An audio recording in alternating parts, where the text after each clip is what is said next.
किसी ने बड़े कमाल की बात कही है कि समाज को आगे बढ़ाने के लिए क्या करना चाहिए। लोगों को एक दूसरे की टांग खींचने की बजाय एक दूसरे के हाथ खींचने चाहिए। हाय गाइस, मैं हूं आरजे कार्तिक। एक छोटी सी कहानी। ये कहानी एक ऐसे लड़के की जिसका जन्म गरीब परिवार में हुआ, जिसकी जिंदगी में इतना स्ट्रगल था कि वो जैसे तैसे 10वीं पास कर पाया। 10वीं पास करने के बाद में गांव से शहर आ गया। शहर आकर के नौकरी की तलाश करने लगा। एक दिन अखबार में उसे एक विज्ञापन दिखा जिसमें लिखा था, ऑफिस में असिस्टेंट की जरूरत है, सहायक कर्मचारी की जरूरत है, जिसको ऐसे ही ऑफिस का छोटा मोटा काम करना था। बहुत बड़ी पोस्ट नहीं थी, लेकिन इस व्यक्ति ने डरते डरते अप्लाई कर दिया। इसे ऑफिस का पता मालूम चला, वहां पहुंचा, देखा लंबी लाइन लगी हुई थी, बड़े सारे लोग आए हुए थे। वहां जाकर के इसने इंटरव्यू देना शुरू किया। इंटरव्यूअर अलग अलग सवाल कर रहे थे। आखिरी में से एक इंटरव्यूअर ने सवाल किया कि क्या आपके पास में ईमेल आईडी है। इसे पता ही नहीं था कि ईमेल आईडी क्या होती है। चौंक गया और इसने बोला कि नहीं, मेरे पास में कोई ईमेल आईडी नहीं है। तो जो सामने वाला था उसने बोला कि कैसे बेवकूफ हो, मॉडर्न जमाना है, टेक्नोलॉजी कहां की कहां पहुंच गई, तुम्हारे पास ईमेल आईडी नहीं, पता ही नहीं क्या होती है ईमेल आईडी, मतलब क्या कर रहे हो तुम। और इसे वहीं से रिजेक्ट कर दिया गया। ये व्यक्ति वहां से बाहर निकला है लड़का, और बाहर निकल करके इसने अपनी जेब टटोली। इसके पास में उस दिन 200 रुपए थे। 200 रुपयों से उस दिन इसने एप्पल खरीदे और एप्पल बेचने के लिए उस शहर की कॉलोनीज में निकल गया। शाम तक इसने 70 रुपए का प्रॉफिट कमाया और इसे समझ में आया शाम में कि बॉस, ये काम इंटरेस्टिंग है, किया जा सकता है। 270 रुपए से अगले दिन फिर से एप्पल खरीदे, फिर से अगले दिन एप्पल खरीदे, एप्पल खरीदने लगा। धीरे धीरे मंडी में एक छोटी सी दुकान इसकी भी हो गई। उस छोटी सी दुकान को कब इसने बड़ी सी फ्रूट्स की शॉप में बदल दिया, इसे खुद मालूम नहीं चला। मेहनत पर मेहनत करते जा रहा था। एक दुकान जब सेटल हो गई थी, जब खरीदार आने लगे थे, कस्टमर्स बढ़ने लगे थे, तो इसने एक और दुकान लगा ली। एक और फ्रूट्स की शॉप हो गई, फिर तीसरी हो गई, चौथी हो गई। उस शहर में इसकी अकेले की 7 से 8 शॉप्स खुल चुकी थी। अब इसे लग रहा था कि इस बिजनेस को बड़ा करना चाहिए। एक दिन अपने गांव गया। गांव जाकर के रिश्तेदारों को, दोस्तों को बताया कि बॉस, ये वाला अपना काम चल रहा है शहर में, अगर आप आना चाहो तो आ सकते हो। कुछ और दोस्त इसके साथ हो लिए। इन्होंने धीरे धीरे दूसरे शहर में जाकर के अपनी दुकानें खोलना शुरू कर दिया और ये धीरे धीरे एक बड़ा बिजनेसमैन बन गया। जब ये बात मीडिया में आई कि 10वीं पास लड़का, गांव का एक लड़का जो कि शहर में आकर के इतना बड़ा व्यापारी बन गया है, इसका इंटरव्यू करना चाहिए। अलग अलग चैनल्स वाले लोग पहुंच रहे थे। एक दिन एक मैगजीन वाला बंदा पहुंचा इंटरव्यू लेने के लिए और उसने बहुत सारे सवाल किए संघर्ष के बारे में, कैसे आपने बिजनेस ग्रो किया, कैसे आपने शॉप्स डेवलप की, कैसे आपकी पहली शॉप खुली, बहुत सारी बातें हुई। और आखिरी में उसने कहा कि आपके पास अगर ईमेल आईडी हो तो मुझे दे दीजिए, ये इंटरव्यू में आपको मेल कर दूंगा। जैसे उसने कहा तो इसने, जो बिजनेसमैन बन चुका था लड़का, इसने कहा कि बॉस, मेरे पास में ईमेल आईडी नहीं है। तो जो बंदा इंटरव्यू लेने के लिए पहुंचा था, रिपोर्टर, उसने बोला कि आप इतने बड़े बिजनेसमैन हैं और आपके पास में ईमेल आईडी नहीं है। तो जो लड़का बिजनेसमैन बन चुका था, फ्रूट्स का इतना बड़ा व्यापारी था, उसने एक ही जवाब दिया। ध्यान से सुनिएगा। उसने बोला कि मेरे भाई, अगर मेरे पास में ईमेल आईडी होती तो आज मैं इतना बड़ा बिजनेसमैन नहीं होता। छोटी सी कहानी लाइफ में बहुत बड़ी बात सिखाती है। जिंदगी में हर किसी के पास अपना टैलेंट है। अपने टैलेंट को पहचानिए, कॉपी करना बंद कीजिए। जब आप खुद का काम करेंगे, खुद की क्षमता को पहचान करके काम करेंगे, वो काम असफल हो ही नहीं सकता। आप पास होकर के रहेंगे, इस बात की गारंटी है। आरजे कार्तिक एक बार फिर से आपसे कहेगा, अपनी क्षमता को पहचानिए और कर दिखाइए कुछ ऐसा कि दुनिया करना चाहे आपके जैसा। याद रखिए, किसी ने बड़े कमाल की बात कही है कि बड़ा आदमी होना अच्छी बात है, मगर अच्छा आदमी होना बहुत बड़ी बात है। हाय गाइस, मैं हूं आरजे कार्तिक। एक छोटी सी कहानी। ये कहानी एक ऐसे व्यक्ति की जो ट्रेन से सफर किया करते थे, अप डाउन करते थे, अपने दफ्तर जाते थे, वापस आते थे और ट्रेन की जर्नी में से कुछ ना कुछ लर्निंग निकालते थे, कुछ ना कुछ सीखते थे। घर जाकर के डायरी में लिखते थे कि आज मैंने ट्रेन की जर्नी में ये सीखा, आज मेरे सफर में मुझे ये सीखने को मिला। रोजाना का उनका ये रूटीन था। एक दिन वो अपने ऑफिस के लिए निकले, ट्रेन में जाकर के बैठे, ट्रेन रवाना हुई। उनके ठीक सामने वाली बर्थ पर एक फैमिली बैठी हुई थी। बच्चे खिलखिला रहे थे, बातें चल रही थी। तभी वहां से पानी बेचने वाला एक लड़का निकला। पानी की बोतल बेचते हुए लड़का निकल रहा था, जोर जोर से आवाज दे रहा था। इनके सामने वाली बर्थ पर जो फैमिली बैठी थी, उसमें एक भाई साहब थे। उन्होंने बोला उस लड़के को कि बेटा, पानी की बोतल कितने की थी? तो उस लड़के ने बोला कि भैया 20 रुपए की बोतल है। तो इन्होंने बोला, इन भाई साहब ने, कि अरे 15 की बोतल दो, ये क्या 20 रुपए में बेच रहे हो? 15 रुपए में दो तो बताओ। वो जो पानी बेच रहा था लड़का, वो सिर्फ मुस्कुराया, कुछ नहीं बोला, चुपचाप आगे बढ़ गया। ये जो भाई साहब सामने की सीट पर बैठे हुए थे, जो कि रोजाना लिखते थे कि आज क्या सीखा, इनको लगा, अंदर से जिज्ञासा हुई कि भाई क्या मतलब आज सीखा है।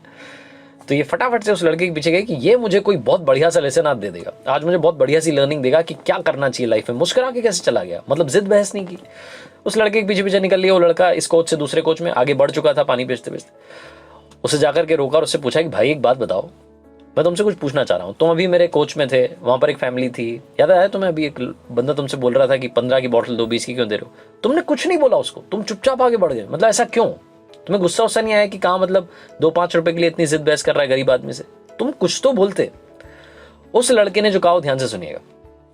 उस लड़के ने कहा कि अरे भैया, वो जो भाई साहब बैठे हुए थे उनको पानी पीना ही नहीं था, उनको प्यास ही नहीं लगी थी। तो ये जो बंदा था जो रोज लिखता था, उसने पूछा कि अरे ऐसा तुम्हें कैसे पता चल गया कि उनको प्यास लगी थी? तुम क्या अंतर्यामी हो? तुम्हें कैसे पता कि उनको प्यास लगी, उन्हें पानी नहीं पीना है? हो सकता है उनको प्यास लगी हो।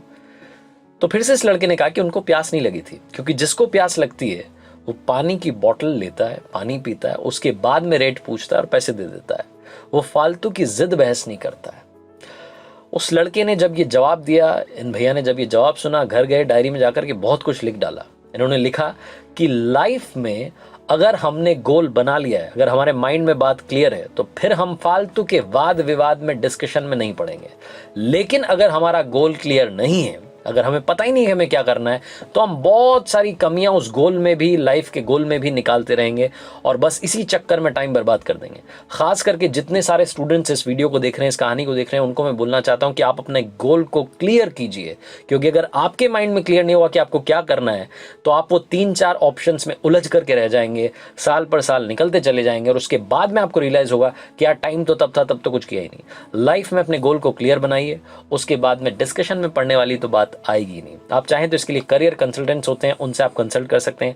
लाइफ में आपके आसपास कई सारे ऐसे लोग होंगे, ऐसे दोस्त होंगे, फैमिली में लोग होंगे जिनसे आप पूछ सकते हैं कि मुझे क्या करना चाहिए। अपने गोल को क्लियर कीजिए और उसी के साथ आगे बढ़िए। आरजे कार्तिक एक बार फिर से आपसे कहेगा, कर दिखाओ कुछ ऐसा कि दुनिया करना चाहे आपके।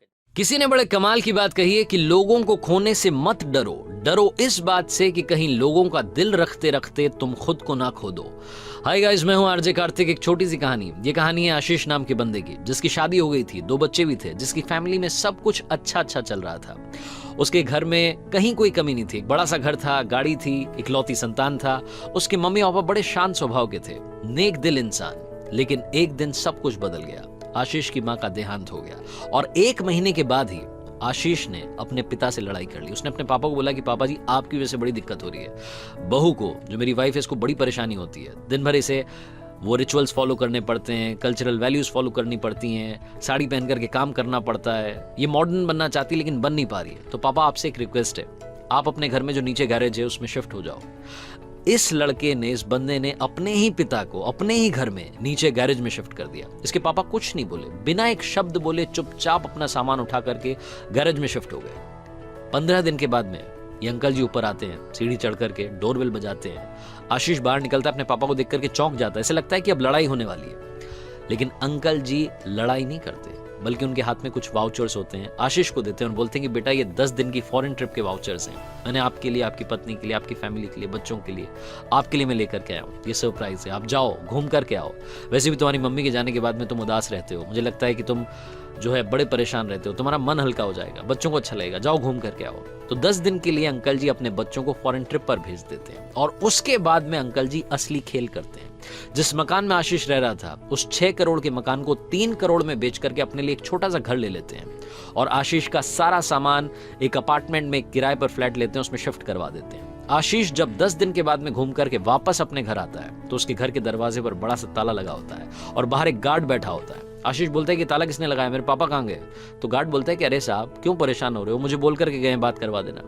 तो आशीष बोलता है कि तुम क्या बात करवाओगे, मैं बात करता हूँ। तो कॉल लगाता है आशीष, उसके पापा का नंबर नहीं लगता है, आउट ऑफ रीच आता है। तो गार्ड बोलता है कि साहब, ये नंबर नहीं लगेगा, साहब मुझे दूसरा नंबर लिखवा के गए हैं। गार्ड जाता है अंदर, अपने कैबिन में से निकालता है एक छोटी सी पर्ची, उसमें नंबर होता है, कॉल करता है और बात करवाता है आशीष की उसके पिता से। आशीष जब बात करता है तो बोलता है कि पापा, ये क्या तरीका है, यहाँ पर ताला लगा हुआ है, ये है वो है, बच्चे कहाँ खड़े होंगे, हम बड़े परेशान हो रहे हैं। तो उसके पापा बोलते हैं कि बेटा बस 15 मिनट रुकना, मैं आ रहा हूँ। 15 मिनट के बाद में गाड़ी आती है, गाड़ी में से अंकल जी उतरते हैं। अंकल जी जाकर के आशीष को बोलते हैं कि बेटा, ये पकड़ो चाबी, इस फ्लैट में तुम्हारा सारा सामान शिफ्ट करवा दिया है, 1 साल का किराया दे दिया है। अब तुम्हारी पत्नी को जैसे रहना है, जैसे तुम्हें पत्नी को रखना है तुम रखो, मुझे परेशान मत करो। तो आशीष पूछता है कि पापा आप कहाँ रहेंगे? तो अंकल जी बोलते हैं कि बेटा मैंने तो अपने लिए एक छोटा सा घर खरीद लिया है, मैं उसमें खुश हूँ, अब तुम्हें जैसे रहना है तुम रहो। छोटी सी कहानी बहुत बड़ी बात सिखाती है। लाइफ में पेरेंट्स की हमेशा कद्र करना, इससे पहले कि पेरेंट्स आपकी कद्र करना बंद कर दें। और वैसे भी पेरेंट्स आपकी कद्र करना कभी बंद नहीं करेंगे, इसलिए उन्हें कभी भी दुखी मत करना। आरजे कार्तिक एक बार फिर कहेगा, कर दिखाओ कुछ ऐसा कि दुनिया करना चाहे आपके जैसा। ऊपर किसी ने बड़े कमाल की बात कही है कि कैलेंडर हमेशा तारीख बदलता रहता है, मगर एक दिन एक तारीख ऐसी आती है जो हमेशा के लिए कैलेंडर को बदल देती है।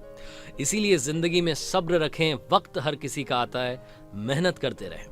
हाय गाइस, मैं हूं आरजे कार्तिक। एक छोटी सी कहानी, ये कहानी एक गरीब लड़के की। एक ऐसा लड़का जिसकी फैमिली में ज्यादा पैसा नहीं था, घर घर जाकर के सामान बेचता था स्कूल के बाद में, और उस सामान से जो पैसा इसको मिलता था उस पैसे से स्कूल की फीस भरता था।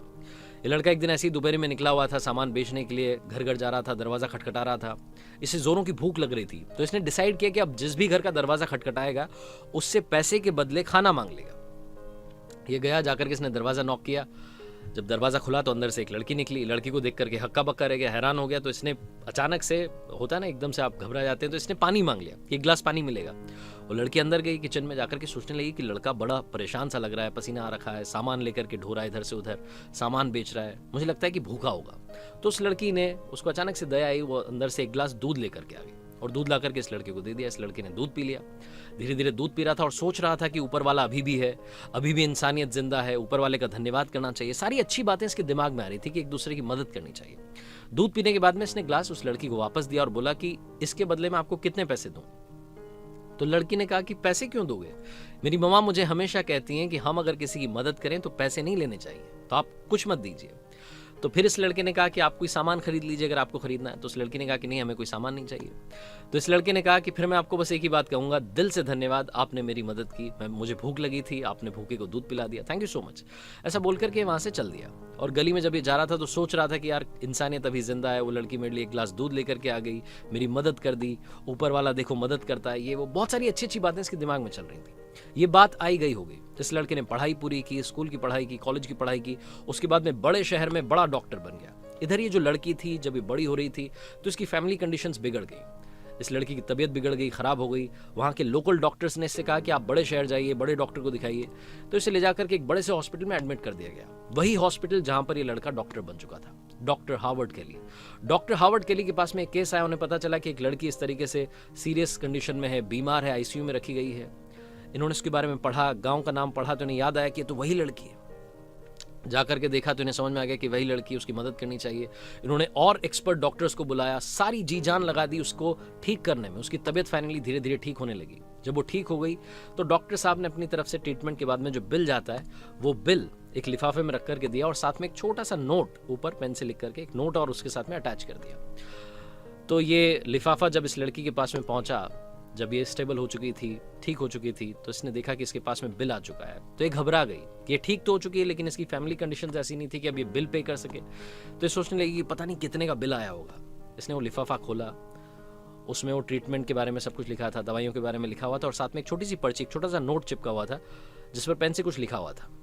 तो इसने वो ध्यान से पढ़ा तो उस पर लिखा हुआ था कि आपके ट्रीटमेंट का बिल बहुत सालों पहले एक गिलास दूध से पे कर दिया गया है।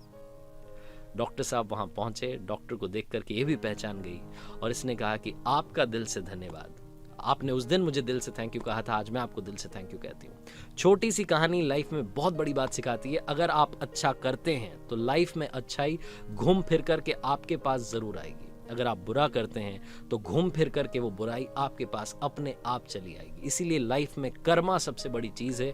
अच्छे कर्म कीजिए, अच्छे रिजल्ट्स अपने आप आएंगे, ये हर शास्त्र में कहा गया है। आरजे कार्तिक जाते आते एक बार फिर आपसे कहेगा, अच्छे काम करते चलिए, हौसले के साथ, अपनों के प्यार के साथ, कर दिखाओ कुछ ऐसा कि दुनिया करना चाहे आपके जैसा। और हाँ, किसी ने बड़े कमाल की बात कही है कि पूरी धरा यानी कि सृष्टि, ये पृथ्वी, ये संसार, पूरी धरा भी अगर साथ दे तो कुछ और बात है, पर तू अगर जरा भी साथ दे तो कुछ और बात है।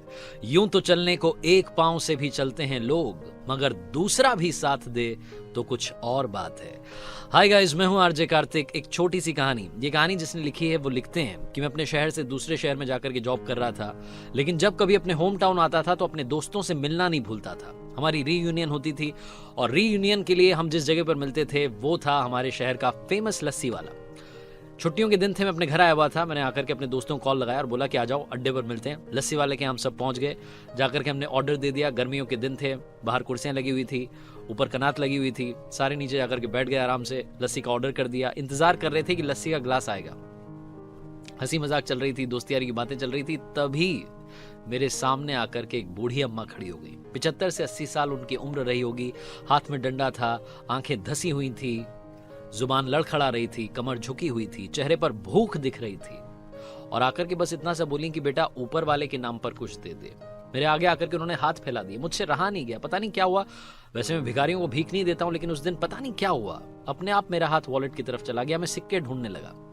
फिर पता नहीं दूसरा आइडिया आया, दूसरा ख्याल आया, मैंने वॉलेट अपनी जेब में रख लिया। आप सोच रहे होंगे कि शायद मैंने पैसा नहीं दिया। पैसा मैंने नहीं दिया, लेकिन मैंने उनसे कहा कि दादी जी क्या आप लस्सी पियेंगी? और जैसे मैंने दादी जी कहा, उनके चेहरे पर एक छोटी सी मुस्कान आ गई। और मेरे दोस्त पीछे से देखने लगे कि यार ये क्या कर रहा है। मतलब 5 रुपए, 3 रुपए, 7 रुपए में बात खत्म हो जाएगी, 10 रुपए में बात खत्म हो जाएगी। सिक्के दे के फ्री कर, लस्सी पिला रहा 30 रुपए की। मतलब दोस्तों को शायद ऐसा लग रहा होगा कि मैं गरीब हो जाऊंगा, वो मुझे ठग करके चली जाएंगी। लेकिन मैंने फिर से पूछा कि दादी जी क्या आप लस्सी पियेंगे? दादी जी ना नुकुर करते हुए धीरे से हाँ उन्होंने भर दी। और उनकी हाँ को देख करके मुझे लगा, उनको सुनकर मुझे लगा कि ये बहुत दिनों से भूखी हैं। पता नहीं क्या हुआ, मैंने जोर से आवाज लगाई कि भैया एक लस्सी और। दादी जी दूर जाकर के खड़ी हो गई, फिर से वापस मेरे पास आई, अपनी पोटली में से कुछ सिक्के निकाले और बोली कि बेटा ये 5-7 रुपए है, आप जो पेमेंट करोगे उसमें ये पैसे मिला लेना।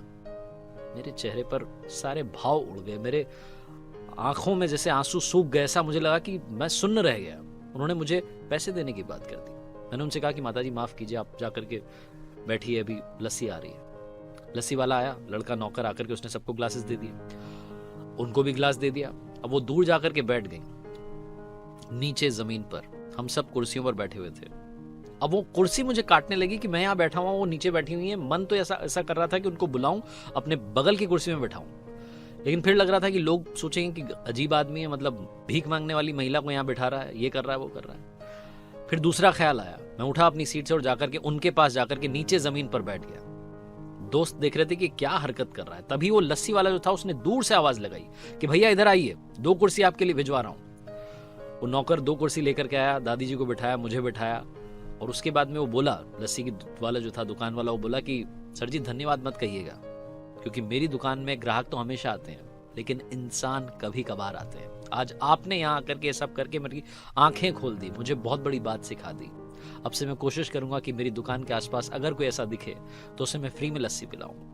छोटी सी कहानी लाइफ में बहुत बड़ी बात सिखाती है। मदद करते चलिए, मुस्कान बांटते चलिए। अगर आपको ऊपर वाले ने इस काबिल बनाया कि आप किसी की मदद कर सकें, तो मदद करने से पीछे मत हटिए।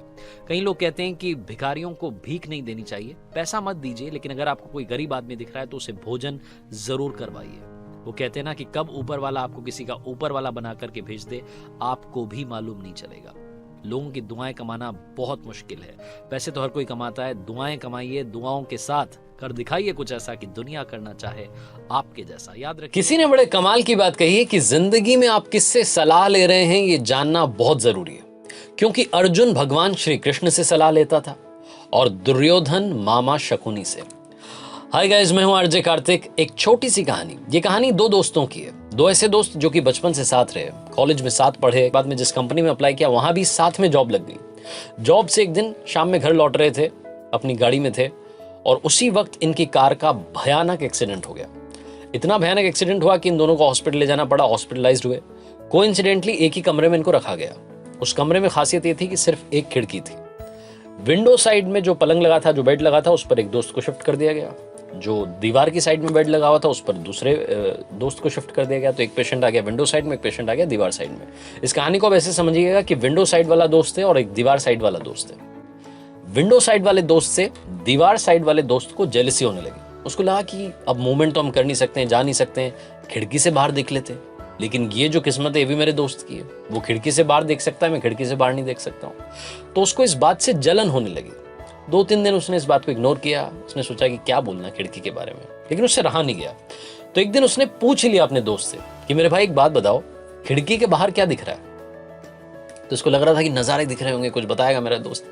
तो दोस्त ने बताना शुरू किया कि भाई खिड़की के बाहर एक बड़ा सुंदर सा पार्क है, उधर नीचे की तरफ बच्चे खेल रहे हैं, फैमिलीज आई हुई हैं, हंसी खुशी में सब लोग हैं। एक बड़ा सा पेड़ लगा हुआ है पार्क में जिसके नीचे काफ़ी लोग बैठे हुए हैं, पिकनिक चल रहा है, बड़ा अच्छा सा लग रहा है। और अब तो देखो मेरे दोस्त, बादल भी आ गए हैं, ऐसा लग रहा है कि थोड़ी देर में शायद फुहारें आने लगेंगी, बारिश होने लगेंगी, तो बड़ा अच्छा लग रहा है। तो अब इस दोस्त को जो कि दीवार साइड में था, इसको बड़ी जेलसी होने लगी कि यार मतलब इतना बढ़िया सीन मैं मिस कर रहा हूँ, काश मेरा वाला पलंग उस साइड में लगा होता, काश मैं उस साइड में होता तो बड़ा अच्छा होता। दूसरे दिन फिर से इसने शाम में पूछा कि भाई आज क्या चल रहा है। तो जो दोस्त था विंडो साइड वाला, उसने फिर से अच्छी अच्छी बातें बताना शुरू किया कि भाई ऐसा हो रहा है, वैसा हो रहा है, आज तो पार्क में नए पौधे भी लग रहे हैं, कुछ लोग काम कर रहे हैं, बड़ा अच्छा से, आज बादल नहीं है, धूप खिली हुई है, लेकिन बड़ा अच्छा लग रहा है, आज बड़ा अच्छा सा लग रहा है, बाहर की तरफ मैं देख रहा हूँ। तो इस दोस्त को लगा कि काश मेरा पलंग उधर होता। तीसरी शाम में फिर से इसने पूछा, फिर से उसने अच्छी बातें बताई, फिर से लगा कि काश उधर होता। ये रूटीन चलने लगा और रोज इसकी जो जेलसी थी वो बढ़ने लगी। एक रात में वो जो विंडो साइड वाला दोस्त था, उसको दिल का दौरा पड़ा, हार्ट अटैक हुआ।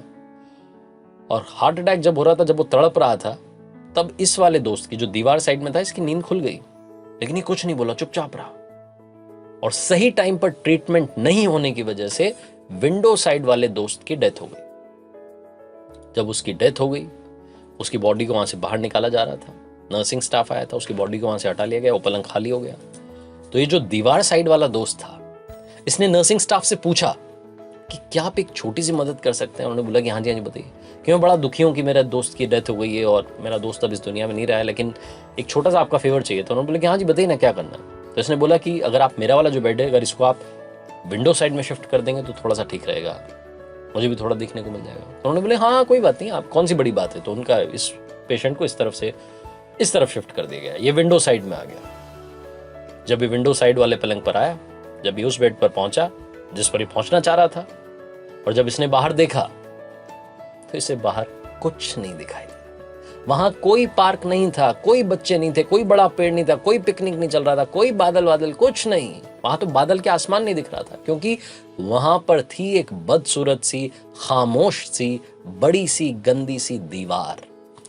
वो जो विंडो साइड वाले बेड पर जो दोस्त था, वो अपने दीवार साइड वाले बेड पर जो दोस्त था, उसको बड़ी अच्छी अच्छी बातें बता करके पॉजिटिव कर रहा था, लेकिन वो जेलसी के मारे मरा जा रहा था। उसे इसी बात से जलन थी कि काश मेरा बेड उस तरफ होता। जिंदगी में भी बस यही हो रहा है, हम दूसरे के बारे में जानते पहचानते कुछ नहीं है, बस अपने मन में जलन पैदा कर लेते हैं, उससे जलते रहते हैं। वो चाहे कितनी पॉजिटिविटी हमारी तरफ लाए, हम नेगेटिविटी उसकी तरफ फेंकते रहते हैं। लाइफ को समझने की कोशिश कीजिए, पॉजिटिव रहने की कोशिश कीजिए। आपके आसपास ही पॉजिटिविटी है। अपने माइंड में जितने नेगेटिव थॉट्स आते हैं उनको हटाने की कोशिश कीजिए। अच्छे विचारों के साथ, ऊपर वाले के आशीर्वाद के साथ कर दिखाओ कुछ ऐसा कि दुनिया करना चाहे आपके जैसा। याद किसी ने बड़े कमाल की बात कही है कि फितरत तो कुछ यूं भी है इंसान की कि बारिश खत्म हो जाए तो छतरी भी बोझ लगती है। हाय गाइस, मैं हूं आरजे कार्तिक। एक छोटी सी कहानी। ये कहानी उस वक्त की जब एक बड़े से पिंजरे में कुछ बंदरों को डाला गया। बंदर जैसे ही पिंजरे में पहुंचे तो उन्होंने देखा कि वहां पर एक सीढ़ी लगी हुई थी। सीढ़ी के ऊपर वाले हिस्से में कुछ केले लटकाए गए थे। अब एक बंदर का मन हुआ, भूख लग रही थी, वो सीढ़ी पर चढ़ने की कोशिश करने लगा। जैसे ही सीढ़ी पर चढ़ा, उस पर ठंडा पानी गिराया गया और यही ठंडा पानी बाकी के बंदरों पर जोर से फेंका गया। यानी कि यही सजा सबको मिली। सब ठंड के मारे दुबक करके चुपचाप बैठ गए। अब थोड़ी देर के बाद में दूसरे बंदर ने कोशिश की। वो गया सीढ़ी के पास में, केले खाने की कोशिश करने के लिए चढ़ने लगा। जैसे ही चढ़ने लगा वैसे ही उस पर ठंडा पानी फेंका गया और यही सजा बाकी के बंदरों को मिली। वो भी दुबक करके बैठ गया। तीसरे ने कोशिश की, चौथे ने कोशिश की, यही सलूक सबके साथ में होने लगा। अब बंदरों को धीरे धीरे समझ में आने लगा कि अगर हम वहां जाने की कोशिश करेंगे तो हम पर ठंडा पानी फेंका जाएगा। बंदरों ने मनी मन डिसाइड कर लिया कि भाई नहीं जाएंगे। अब किसी एक को तो भूख लगने लगी। अचानक से किसी ने हिम्मत करके कोशिश की, वो सीढ़ी के पास गया। जैसे ही सीढ़ी पर गया, चढ़ने की कोशिश करने लगा, इससे पहले कि उस पर ठंडा पानी गिराया जाता, बाकी के बंदरों ने मिलकर के उसकी पिटाई कर दी, उसकी धुनाई कर दी, उसको समझा दिया कि बेटा वापस नहीं जाना है। वो चुपचाप आके बैठ गया। फिर थोड़ी देर के बाद में किसी ने हिम्मत करके कोशिश की, हो गया सीढ़ी के पास में, फिर से उसकी बाकी के बंदरों ने पिटाई कर दी। ये प्रोसेस चलने लगी। जैसे ही कोई बंदर सीढ़ी पे चढ़ने की कोशिश करता, बाकी के बंदर मिलकर के उसकी पिटाई कर देते। अब ये प्रोसेस चलती जा रही थी। जिस कलाकार ने इन सारे बंदरों को पिंजरे में रखा था, उसने एक नया आइडिया सोचा। उसने एक पुराने बंदर को बाहर निकाला और नए बंदर को अंदर घुसाया। जैसे ही नया बंदर अंदर गया, उसने देखा कि सीढ़ी पर केले लटके थे। उसे तो भूख लग रही थी। उसको मालूम नहीं था कि अंदर पिंजरे में चल क्या रहा है। तो उसने कोशिश की, वो सीढ़ी के पास गया, चढ़ने की कोशिश करने लगा। जैसे ही चढ़ने लगा, इससे पहले कि उस पर ठंडा पानी फेंका जाता, बाकी के पुराने बंदरों ने मिलकर के उसकी पिटाई कर दी। उसे समझ में नहीं आया कि पिटाई क्यों हुई है, चुपचाप कोने में जाके बैठ गया। अब फिर से एक पुराने को बाहर निकाला गया, नए बंदर को अंदर लाया गया। जो नया आ रहा था उसको मालूम नहीं था कि अंदर क्या चल रहा है, वो सीढ़ी के पास जाने की कोशिश करता, बाकी के बंदर मिलकर उसकी पिटाई कर देते। धीरे धीरे धीरे धीरे ये एक्सचेंज होने लगा, पुराने बाहर नए अंदर। एक टाइम ऐसा आया कि सारे पुराने बंदर बाहर चले गए, सारे नए बंदर अंदर आ गए, और सारे नए बंदरों को मालूम नहीं था कि पिटाई क्यों हो रही है। ना पीटने वाले को मालूम है, ना पिटने वाले को मालूम है। जैसे ही कोई सीढ़ी के पास जाने की कोशिश करता, बाकी के बंदर मिलकर उसकी पिटाई कर देते। आइडिया किसी को नहीं था कि पिटाई हो क्यों रही है। यही आज हमारी लाइफ में हो रहा है। बहुत पहले कोई प्रथा बनी, कोई ऐसा अंधविश्वास को लेकर के बात बनी जो कि आज तक चली आ रही है। किसी को मालूम नहीं है कि इसका लॉजिक क्या था, क्यों सोच करके इस बात को बनाया गया, लेकिन हम उसे फॉलो करते आ रहे हैं, और उन्हीं चक्करों में आज हम वहीं बैठे हुए हैं जहां हम बैठे हुए थे। हिंदुस्तान आज 135 करोड़ से ज्यादा का एक बहुत बड़ा देश है, इतनी बड़ी जनसंख्या हमारी है, लेकिन 135 करोड़ लोगों में से भी खेल के मामले में बहुत कम सितारे निकल पाते हैं। ओलंपिक्स में बहुत कम मेडल्स हम जीत पाते हैं। क्यों? क्योंकि हमारे पेरेंट्स को लगता है कि खेलों में कोई फ्यूचर नहीं है, क्योंकि पड़ोसी के बेटा जो है वो पढ़ाई कर रहा है, वो खेल में नहीं गया तो हमारा बेटा भी नहीं जाएगा। तो ये जो फेलियर का डर है, इसी डर से हमने अपने बच्चों को घरों में कैद किया हुआ है। आप अपने डर को खत्म कीजिए, इस प्रथा को खत्म कीजिए, आगे बढ़िए, और ये बात याद रखिए कि मालूम नहीं है किसी को भी कि पिटाई क्यों हो रही है। इसलिए एक बार कोशिश करके एक स्टेप उठाइए, आई एम श्योर आप सभी जीत हासिल करेंगे। आरजे कार्तिक एक बार फिर कहेगा, हिम्मत के साथ कर दिखाओ कुछ ऐसा कि दुनिया करना चाहे आपके जैसा। किसी ने बड़े कमाल की बात कही है कि अभी कांच हूं, शायद इसीलिए चुभ रहा हूं, मगर एक दिन देखना मैं आईना बन जाऊंगा और मुझ में पूरी दुनिया देखेगी। हाय गाइस, मैं हूं आरजे कार्तिक। एक छोटी सी कहानी, ये कहानी आपको सिखाएगी कि जिंदगी में अगर आपका भी सपना कभी टूटा है तो वापसी कैसे करनी है, कम बैक कैसे करना है, जिंदगी में नया सपना कैसे देखना है और उसको पूरा कैसे करना है। स्पेन का एक 10 साल का लड़का, जिसका एक सपना था कि वो फुटबॉलर बनना चाहता था, उसने अपने पेरेंट्स को जाकर के बताया कि पापा देखना, एक दिन स्पेन का नंबर 1 फुटबॉलर बनूंगा, नंबर 1 गोलकीपर बनूंगा। उस लड़के को गोलकीपिंग बड़ी पसंद थी। उसने अपने पेरेंट्स को बताया, पेरेंट्स ने उस पर भरोसा किया। मम्मी पापा ने उसके लिए कोचिंग शुरू करवा दी, फुटबॉल के ग्राउंड पर जाने लगा, कोच साहब से मिलने लगा और जाकर के कोच को बोलने लगा कि सर देखना, एक दिन मैं स्पेन का बहुत बड़ा फुटबॉलर बनूंगा, जो हमारे यहाँ का बहुत बड़ा क्लब है रियल मैड्रिड, उनकी तरफ से गोलकीपिंग करूंगा। तो कोच ने देखा कि उसका जो स्टूडेंट है, जो खेलने के लिए आया है, सीखने के लिए आया है, उसकी आंखों में चमक है, वो सपना है। कोच ने भी पूरे पैशन के साथ में उसको सिखाया, उसको तैयार किया। वो 10 साल का लड़का कब 20 साल का हो गया मालूम नहीं चला, और इन 10 सालों में उसने कमाल की परफॉर्मेंसेस दी, कमाल के गेम्स खेले। एक ऐसा दिन आने वाला था कि उसे रियल मैड्रिड वाले साइन करने वाले थे, लेकिन उस दिन के आने से पहले ही एक शाम में वो अपने दोस्तों के साथ में घूम रहा था, कार में था, तभी उसकी कार का एक्सीडेंट हो गया। इतना भयानक हादसा हुआ कि लड़का हॉस्पिटल पहुंच गया, हॉस्पिटलाइज था, और डॉक्टर्स ने इसके पेरेंट्स को बताया कि आपके बच्चे के कमर के नीचे के हिस्से को पैरालिसिस हो चुका है, लकवा मार गया है, आपके बच्चे की कमर के नीचे का हिस्सा पैरालाइज हो चुका है, अब आपका बच्चा कभी भी चल नहीं पाएगा, हिल नहीं पाएगा, फुटबॉल खेलना तो बहुत दूर की बात है। इस बच्चे के पेरेंट्स की आंखों में आंसू थे, उन्हें समझ में नहीं आ रहा था कि उनके बच्चे का इतना बड़ा सपना टूट गया था। उन्होंने जाकर के अपने बच्चे से बात की, उसे बाद में समझाया कि बेटा अब आपके लिए आने वाली जिंदगी बड़ी मुश्किल होने वाली है। इस लड़के को जब मालूम चला तो हिल चुका था, इसके लिए सारे सपने टूट गए थे, उदास था, मायूस था, समझ नहीं पा रहा था कि क्या होगा आगे। 18 महीने, 1.5 साल तक ये लड़का हॉस्पिटल में था। आप सोचिए कि कोई 1.5 साल तक हॉस्पिटल में रहेगा, उसके माइंड में क्या क्या चलता रहेगा, कितने सारे नेगेटिव थॉट्स आएंगे। इस लड़के के साथ भी ये हो रहा था, लेकिन इसने हार नहीं मानी। इसे लग रहा था कि इसने लाइफ में पॉजिटिविटी के साथ में कम बैक करना है, वापसी करनी है।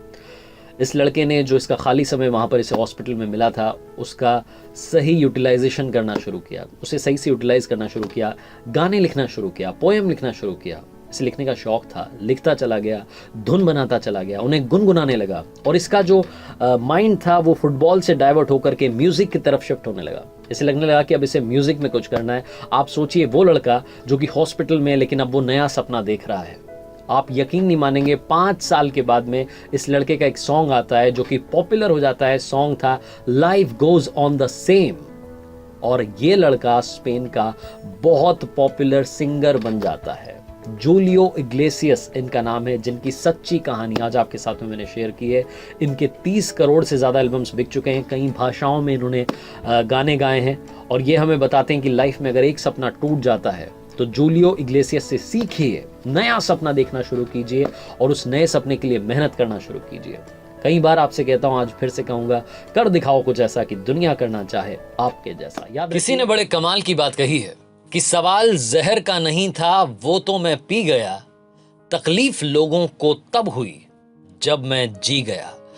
हाय गाइस, मैं हूं आरजे कार्तिक। एक छोटी सी कहानी। ये कहानी एक सन्यासी की जो एक नदी के दूसरी तरफ रहा करते थे और नदी के इस पार उनका एक भक्त परिवार रहा करता था। उस परिवार में पिताजी, माताजी और एक बिटिया थी। इस फैमिली की ड्यूटी थी कि ये हर शाम में बाबा जी के वहां तक पहुंचते थे और गाय का दूध लेकर के जाते थे, क्योंकि बाबा जी का एक रूटीन था कि वो गाय का दूध पीते थे और ईश्वर की तपस्या करते थे। रोजाना वो तपस्या में लीन रहते थे। शाम में जब इस परिवार से कोई भी वहां पहुंचता था तो वो गाय का दूध वहां ले लेते। उसके बाद में गाय का दूध पीने के बाद फिर से तपस्या में बैठ जाते। वो जो सन्यासी थे, वो जो बाबा जी थे, वो एक बात की सिद्धि चाहते थे। वो एक बात को सिद्ध करना चाहते थे। उसके लिए लगातार तप कर रहे थे। उनकी ये ख्वाहिश थी, इच्छा थी कि वो एक बार पानी पर चले। पानी पर चलने की सिद्धि वो प्राप्त करना चाहते थे। इसके लिए लगातार उनकी तपस्या चली जा रही थी। बरसों से वो तपस्या कर रहे थे। मॉनसून का वक्त आया।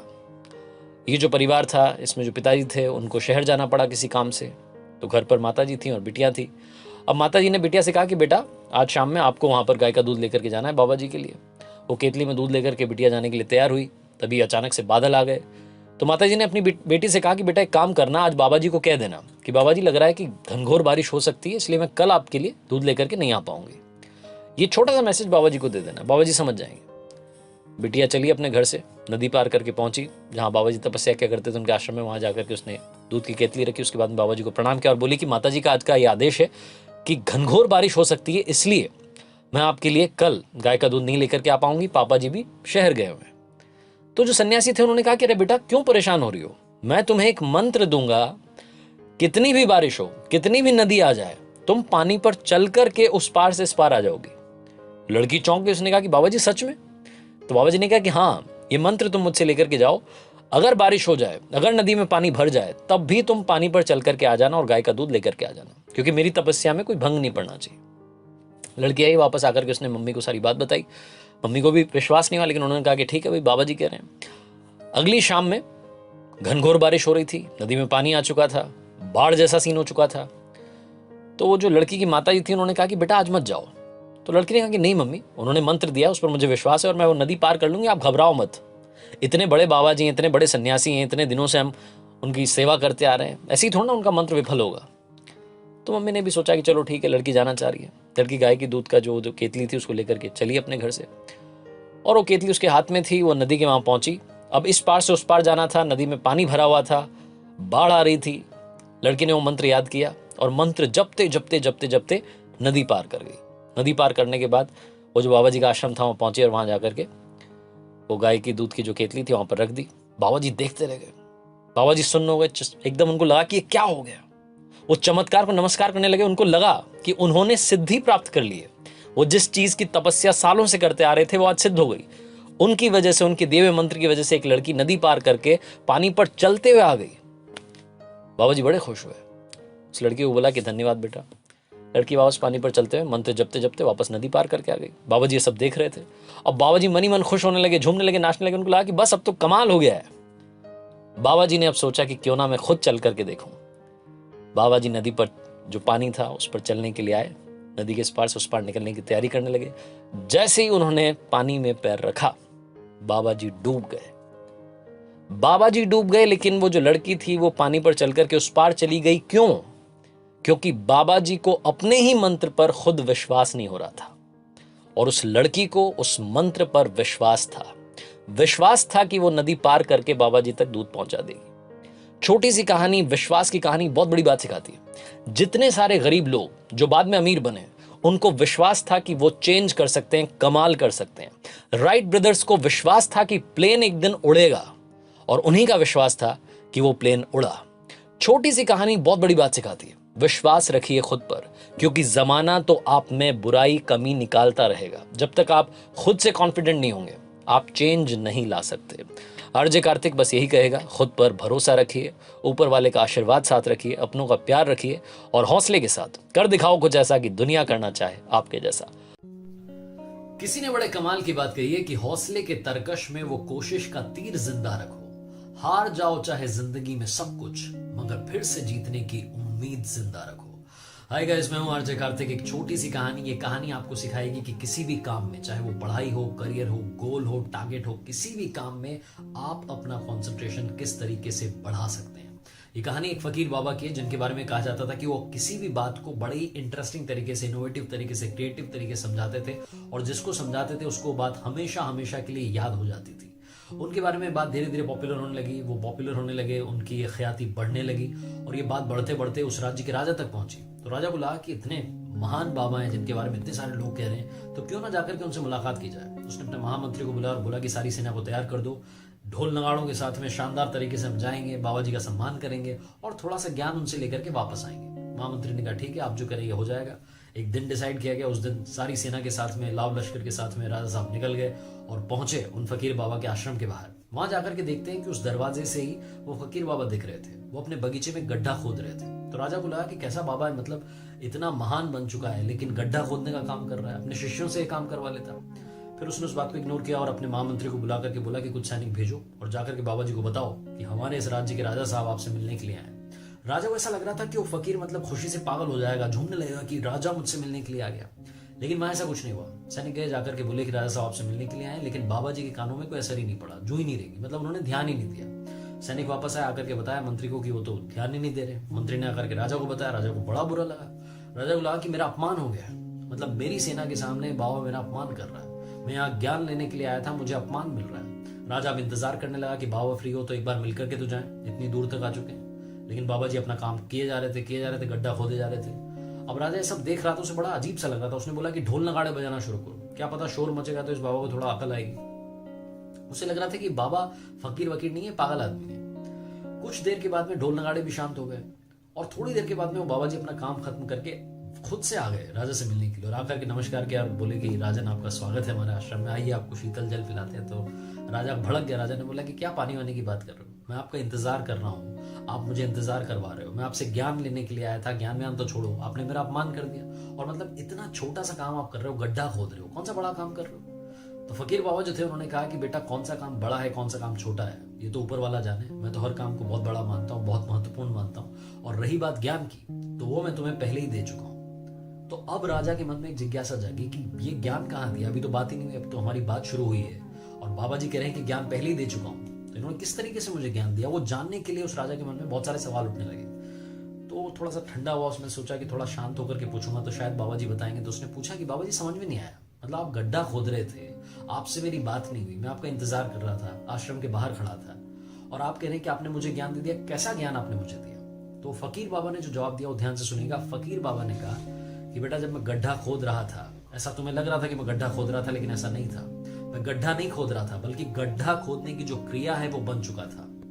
मैं वहां पर काम करने वाला नहीं था, वो खुद में जो क्रिया थी अपने आप होती चली जा रही थी। मैं इतना तल्लीन हो चुका था कि मुझे तुम्हारे किसी भी सैनिक की आवाज नहीं है, किसी ढोल नगाड़े की आवाज नहीं, बस अपना काम किए जा रहा था। वो गड्ढा अपने आप खुदता चला जा रहा था, मैं अपने आप काम करता जा रहा था। और जब तक वो काम पूरा नहीं हुआ मुझे पता ही नहीं चला। जैसे ही काम पूरा हुआ तो मुझे तुम नजर में आए, तुम्हारा ध्यान आया और तुमसे मिलने के लिए आया। उस दिन उन फकीर बाबा ने उस राजा को बहुत बड़ी बात सिखाई कि कंसंट्रेशन क्या चीज होती है। कई सारे लोग कई सारे टारगेट्स बनाते हैं, गोल्स बनाते हैं और सोचते हैं कि हम टारगेट अचीव कर लेंगे, लेकिन कर नहीं पाता है। पता है क्यों?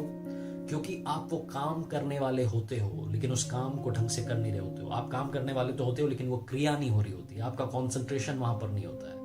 जो भी आप टारगेट बना रहे हैं लाइफ में, जो भी आप करना चाह रहे हैं, पूरे मन के साथ कीजिए, पैशन के साथ कीजिए, वो चीज आपके पास अपने आप चली आएगी। और रही बात उस काम को करने की, तो बस काम करने से पहले ये सोचिएगा कि क्या आपको उस काम में मजा आ रहा है या नहीं आ रहा है। आरजे कार्तिक आपसे बस यही रहेगा कि अपने पसंद का काम कीजिए, अपने पसंद से टारगेट बनाइए और फिर उसे अचीव करने के लिए पूरे पैशन के साथ में लग जाइए। वही कॉन्सेंट्रेशन लेकर के आइए जो फकीर बाबा उस गड्ढे को खोदने में लेकर के आए थे। आप काम करने वाले नहीं रहेंगे, आप क्रिया बन जाएंगे। आरजे कार्तिक एक बार फिर से कहेगा, कर दिखाओ कुछ ऐसा कि दुनिया करना चाहे आपके जैसा। याद रखिए, हर सोमवार सुबह 9:30 बजे मेरे फेसबुक पेज, यूट्यूब चैनल पर देखिए एक नई कहानी। किसी ने बड़े कमाल की बात कही है कि तट पर बैठे बैठे तेरे हाथ कहां कुछ आएगा, रत्न मिलेंगे तुझको जब सागर की तह में जाएगा। कुछ ना आया हाथ समझना डुबकी अभी अधूरी है, चाहे जितना भी हो मुश्किल पहला कदम जरूरी है। हाय गाइस, मेरा नाम है आरजे कार्तिक। हिंदुस्तान में लॉकडाउन जब हुआ तब कई सारे छोटे छोटे किस्से हुए। लॉकडाउन की वजह से बहुत सारे लोगों का बिजनेस ठप था। ये कहानी एक ऐसे कैब ड्राइवर की जिसकी लाइफ में सब कुछ खत्म होने को आया था। उसकी कैब बंद हो गई थी, वो घर पर बैठा हुआ था, गांव में था और समझ नहीं पा रहा था कि जिस इकलौते साधन से उसके घर में पैसा आ रहा था वो भी रुका हुआ है। उसके पास में जो पैसे थे, बचत थी, वो धीरे धीरे खत्म हो रही थी। गरीबी के दिन बढ़ते चले जा रहे थे। उसको राशन की जरूरत थी, लेकिन कोई भी उसकी मदद नहीं कर रहा था। वो पता नहीं कितने लोगों को कॉल कर चुका था, लेकिन सामने से ना में जवाब आता था। एक दिन अचानक से कॉल आता है और सामने वाला व्यक्ति कहता है कि भाई साहब अपना अकाउंट नंबर भेजिए, मैं आपको कैश भेजना चाह रहा हूं, आपकी मदद करना चाह रहा हूं। ये उससे पूछना चाहता है कि आप कौन है, कहां से बात करने से पहले कॉल कट जाता है। ये फिर से कॉल करता है तो सामने वाला कहता है पहले अकाउंट नंबर तो भेजिए। ये भरोसा करके अकाउंट नंबर भेजता है और वाकई में थोड़ी देर के बाद में इसके पास में कैश आ जाता है। ये बड़ा खुश होता है, ऊपर वाले को धन्यवाद करता है कि आपने बचा लिया, आज तो वाकई में चमत्कार हो गया। ये वापस उस नंबर पर कॉल करता है, पूछता है कि आप कौन है, क्यों मेरी मदद की। तो सामने वाले व्यक्ति कहता है कि शायद आप भूल गए, आज से 4 महीने पहले एक छोटा सा किस्सा हुआ था। मुझे दिल्ली जाना था इंटरव्यू के लिए, सुबह 6 बजे की ट्रेन थी। मैं घर से मैंने कैब बुक की, मैं स्टेशन पहुंचा, आपका पेमेंट किया, उसके बाद मैं प्लेटफॉर्म पर पहुंचा। वहां जाकर के पॉकेट चेक की तो मेरा फोन मेरे पास नहीं था। मेरी जमीन हिल गई, आसमान हिल गया, मुझे समझ नहीं आया कि क्या हुआ। मैं फटाफट से वहां से भागा, बाहर आकर के मैं स्टेशन पर कैब ढूंढने लगा, लेकिन मुझे आपकी कैब नहीं दिखाई दी। बड़ी सारी कैब्स खड़ी थी। मैं जाकर के बार बार ड्राइवर का चेहरा देख रहा था कि यार वो बंदा कौन था जिसके साथ आया था, वो चेहरा मैं देख रहा था, समझ नहीं पा रहा था यार कहाँ गया बंदा। अपने आप अंदर से बहुत सारी गालियां आने लगी, बदतमीज, पता नहीं क्या क्या मैं बोलने लगा आपको। और मुझे लग रहा था यार ये कैब ड्राइवर ऐसे ही होते हैं, सामान दिखा और लेकर के चल दिए, अब तो पता नहीं कहाँ चला गया होगा, मेरा फोन बंद कर दिया होगा, ये हो गया होगा, हो गया। 50 चीजें मेरे दिमाग में चल रही थी। मेरा जो इंटरव्यू था वो तो मैंने कैंसिल कर दिया, मैंने दिल्ली जाने का प्लान ड्रॉप कर दिया। मैंने सोचा कि ये दिन ही अशुभ है, मतलब आज के दिन सुबह सुबह फोन गायब हो गया, चोरी हो गया, क्या इंटरव्यू होगा और क्या जॉब में मेरी, मतलब क्या जॉब मिलेगी मुझे, क्या सिलेक्शन होगा। मेरे पास कैश पड़ा था, मैं ऑटो करके वापस घर पहुंचा। जब घर पहुंचा तो देखता हूं कि वहां पर एक कैब खड़ी थी। वो कैब देख करके मेरा दिमाग ठनका, मैं फिर से गाली देने लगा। मैंने बोला ये कैब वाले ऐसे होते हैं, ये होता है, वो होता है। मुझे लगा कि अड़ोसी पड़ोसी ने, शायद किसी ने कैब बुक की होगी। आप कैब से निकल करके आए और आपने मेरा फोन मुझे लौटा दिया। वो फोन हजारों का था, लेकिन उस दिन मुझे करोड़ों की बात सीखने को मिली। आपने बोला कि भाई साहब मैं तो यहीं खड़ा हूं, आपके घर पर ताला लगाए, मैं इंतजार कर रहा था आधे घंटे से कि कोई आ जाए तो उसको फोन दे दो। इस फोन में भी लॉक लगा था तो किसी को कॉल नहीं कर पा रहा हूं। काफी देर से वेट कर रहा था कि इस फोन पर किसी का फोन आ जाए तो उससे बात कर लूं, लेकिन इस पर किसी का कॉल नहीं आया। मैं तो बस वेट कर रहा था और आप दिख गए तो आपको फोन दे दिया। मैंने आपसे कहा कि मेरा भी दिमाग काम नहीं कर रहा है, मैंने भी इस नंबर पर कॉल नहीं किया, अगर मैं कॉल ही कर लेता तो शायद आपसे बात हो जाती, लेकिन मैं आपको गाली देने में इतना बिजी था कि मैं बस गाली देते हुए, आई एम सो सॉरी। उस दिन जब आपने मेरा फोन मुझे वापस लौटाया तो मुझे काफी कुछ सीखने को मिला। मुझे सीखने को मिला कि दुनिया में अभी भी इंसानियत जिंदा है, और मुझे सीखने को मिला कि किसी को भी जज करना बंद कीजिए। मैं आपको जज कर रहा था, पता नहीं उल्टा समझ रहा था, सोच रहा था कि बहुत ही बेकार आदमी है, मेरा फोन लेकर के भाग गया, लेकिन आप तो मेरा फोन लौटाने के लिए आए थे और आप तो इंतजार कर रहे थे कि उस पर किसी का कॉल आ जाए ताकि आप फोन लौटा सकें। ये बात उसने खत्म की और उसने बोला कि मैं बस इसीलिए आपकी मदद करना चाह रहा था। लॉकडाउन में मुझे आपकी याद आ गई, मैंने आपका नंबर सेव किया हुआ था, मुझे लगा कि शायद आपको कैश की ज़रूरत होगी, शायद आपको पैसों की ज़रूरत होगी, इसलिए कुछ कैश जितना मैं भेज सकता था मैंने आप तक पहुंचाया, आपकी मदद की है। उसने अपनी बात खत्म की और इस तरफ जो कैब ड्राइवर था उसने कहा कि आपने जो कैश मुझे भेजा है, जो मेरी मदद की है, इससे बड़ी मदद नहीं हो सकती है। और आज आपने मुझे एक बहुत बड़ी बात दुनिया में सिखाई है कि अच्छा कर्म करेंगे, अच्छा काम करेंगे तो रिजल्ट अपने आप अच्छा आएगा। आपको पता नहीं मैं किस हाल में जी रहा हूँ, मेरे पास में राशन नहीं है, घर में पैसा नहीं है, मैं रोजाना भगवान के सामने हाथ जोड़ रहा हूँ कि मेरी कोई मदद कर दे। मैं इतने लोगों को कॉल करता हूँ, कोई मेरी मदद नहीं कर रहा था। आज आपने मदद की और मुझे सिखा दिया कि अच्छा काम करूंगा तो अच्छा फल जरूर आएगा। छोटी सी कहानी काफी कुछ सिखाती है। हिंदुस्तान में ऐसे लॉकडाउन में कई किस्से हुए हैं जिसने हम लोगों को एक बात सिखाई है कि इंसानियत सबसे बड़ा धर्म है। और याद रखना, अच्छा काम करेंगे अपने आप आपके साथ अच्छा होगा, यकीन मान के चलिए। आरजे कार्तिक बस यही कहेगा, अच्छे काम कीजिए, अच्छे कर्मों के साथ कर दिखाओ कुछ ऐसा कि दुनिया करना चाहे आपके जैसा। किसी ने बड़े कमाल की बात कही है कि हम दिए को तो फूंक मार कर बुझा सकते हैं मगर अगरबत्ती को नहीं, क्योंकि जो महकता है उसे कौन बुझा सकता है और जो जलता है वो तो खुद ही बुझ जाता है। हाय गाइस, मैं हूं आरजे कार्तिक। एक छोटी सी कहानी, ये कहानी एक ऐसी महिला की जो कि रोजाना मंदिर जाती थी, उनका यही डेली रूटीन था। वो अपने शहर में रहें, गांव चली जाएं, किसी शादी में चली जाएं, जहां कहीं रहें, देश में रहें, विदेश में रहें, उन्हें किसी न किसी मंदिर जाकर के दर्शन करने होते थे। वो अपने शहर में जिस मंदिर में जाती थी वहां रोजाना जाती थी, ऑब्जर्व करती थी काफी कुछ। तो जब वो पहुंची मंदिर में तो उन्होंने देखा कि काफी कुछ गलत हो रहा है। उनसे उस दिन रहा नहीं गया। पंडित जी के पास गई, जाकर के बोली कि पुजारी जी प्रणाम, मेरी एक समस्या, उसका समाधान कीजिए। तो पंडित जी ने कहा कि बताइए क्या बात हो गई, हमसे कोई गलती हो गई, यहाँ किसी ने आपसे कुछ कह दिया? तो उस महिला ने कहा कि मुझसे किसी ने कुछ नहीं कहा, लेकिन मैं यहाँ आकर के देखती हूँ कि यहाँ पर चल क्या रहा है, यहाँ पर नाटक चल रहा है। तो पुजारी जी ने कहा कि हो क्या गया, क्या बात हो गई? तो महिला ने कहा कि मुझे लगता है कि यहाँ जितने लोग आ रहे हैं वो सिर्फ यहाँ आकर के नौटंकी कर रहे हैं, क्योंकि वो आधे से ज्यादा टाइम मोबाइल चला रहे होते हैं, भगवान का वीडियो बना रहे होते हैं, फोटो खींच रहे होते हैं, खुद की फोटो खींच रहे होते हैं, मंदिर की फोटो खींच रहे होते हैं। वो भक्ति में तो लीन होते ही नहीं है। वो यहाँ सिर्फ दिखावा करने के लिए आते हैं कि हम मंदिर आ गए।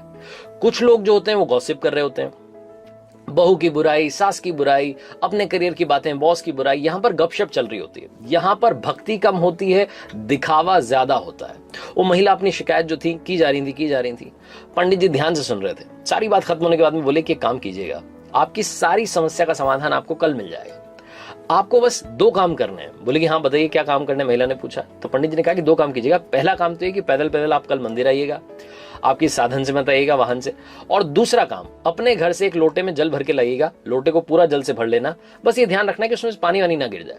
यहां मंदिर आने के बाद में आप 3 परिक्रमा उस लोटे के साथ में कर लीजिएगा। उसके बाद में मैं आपको आपकी समस्या का समाधान दे दूंगा।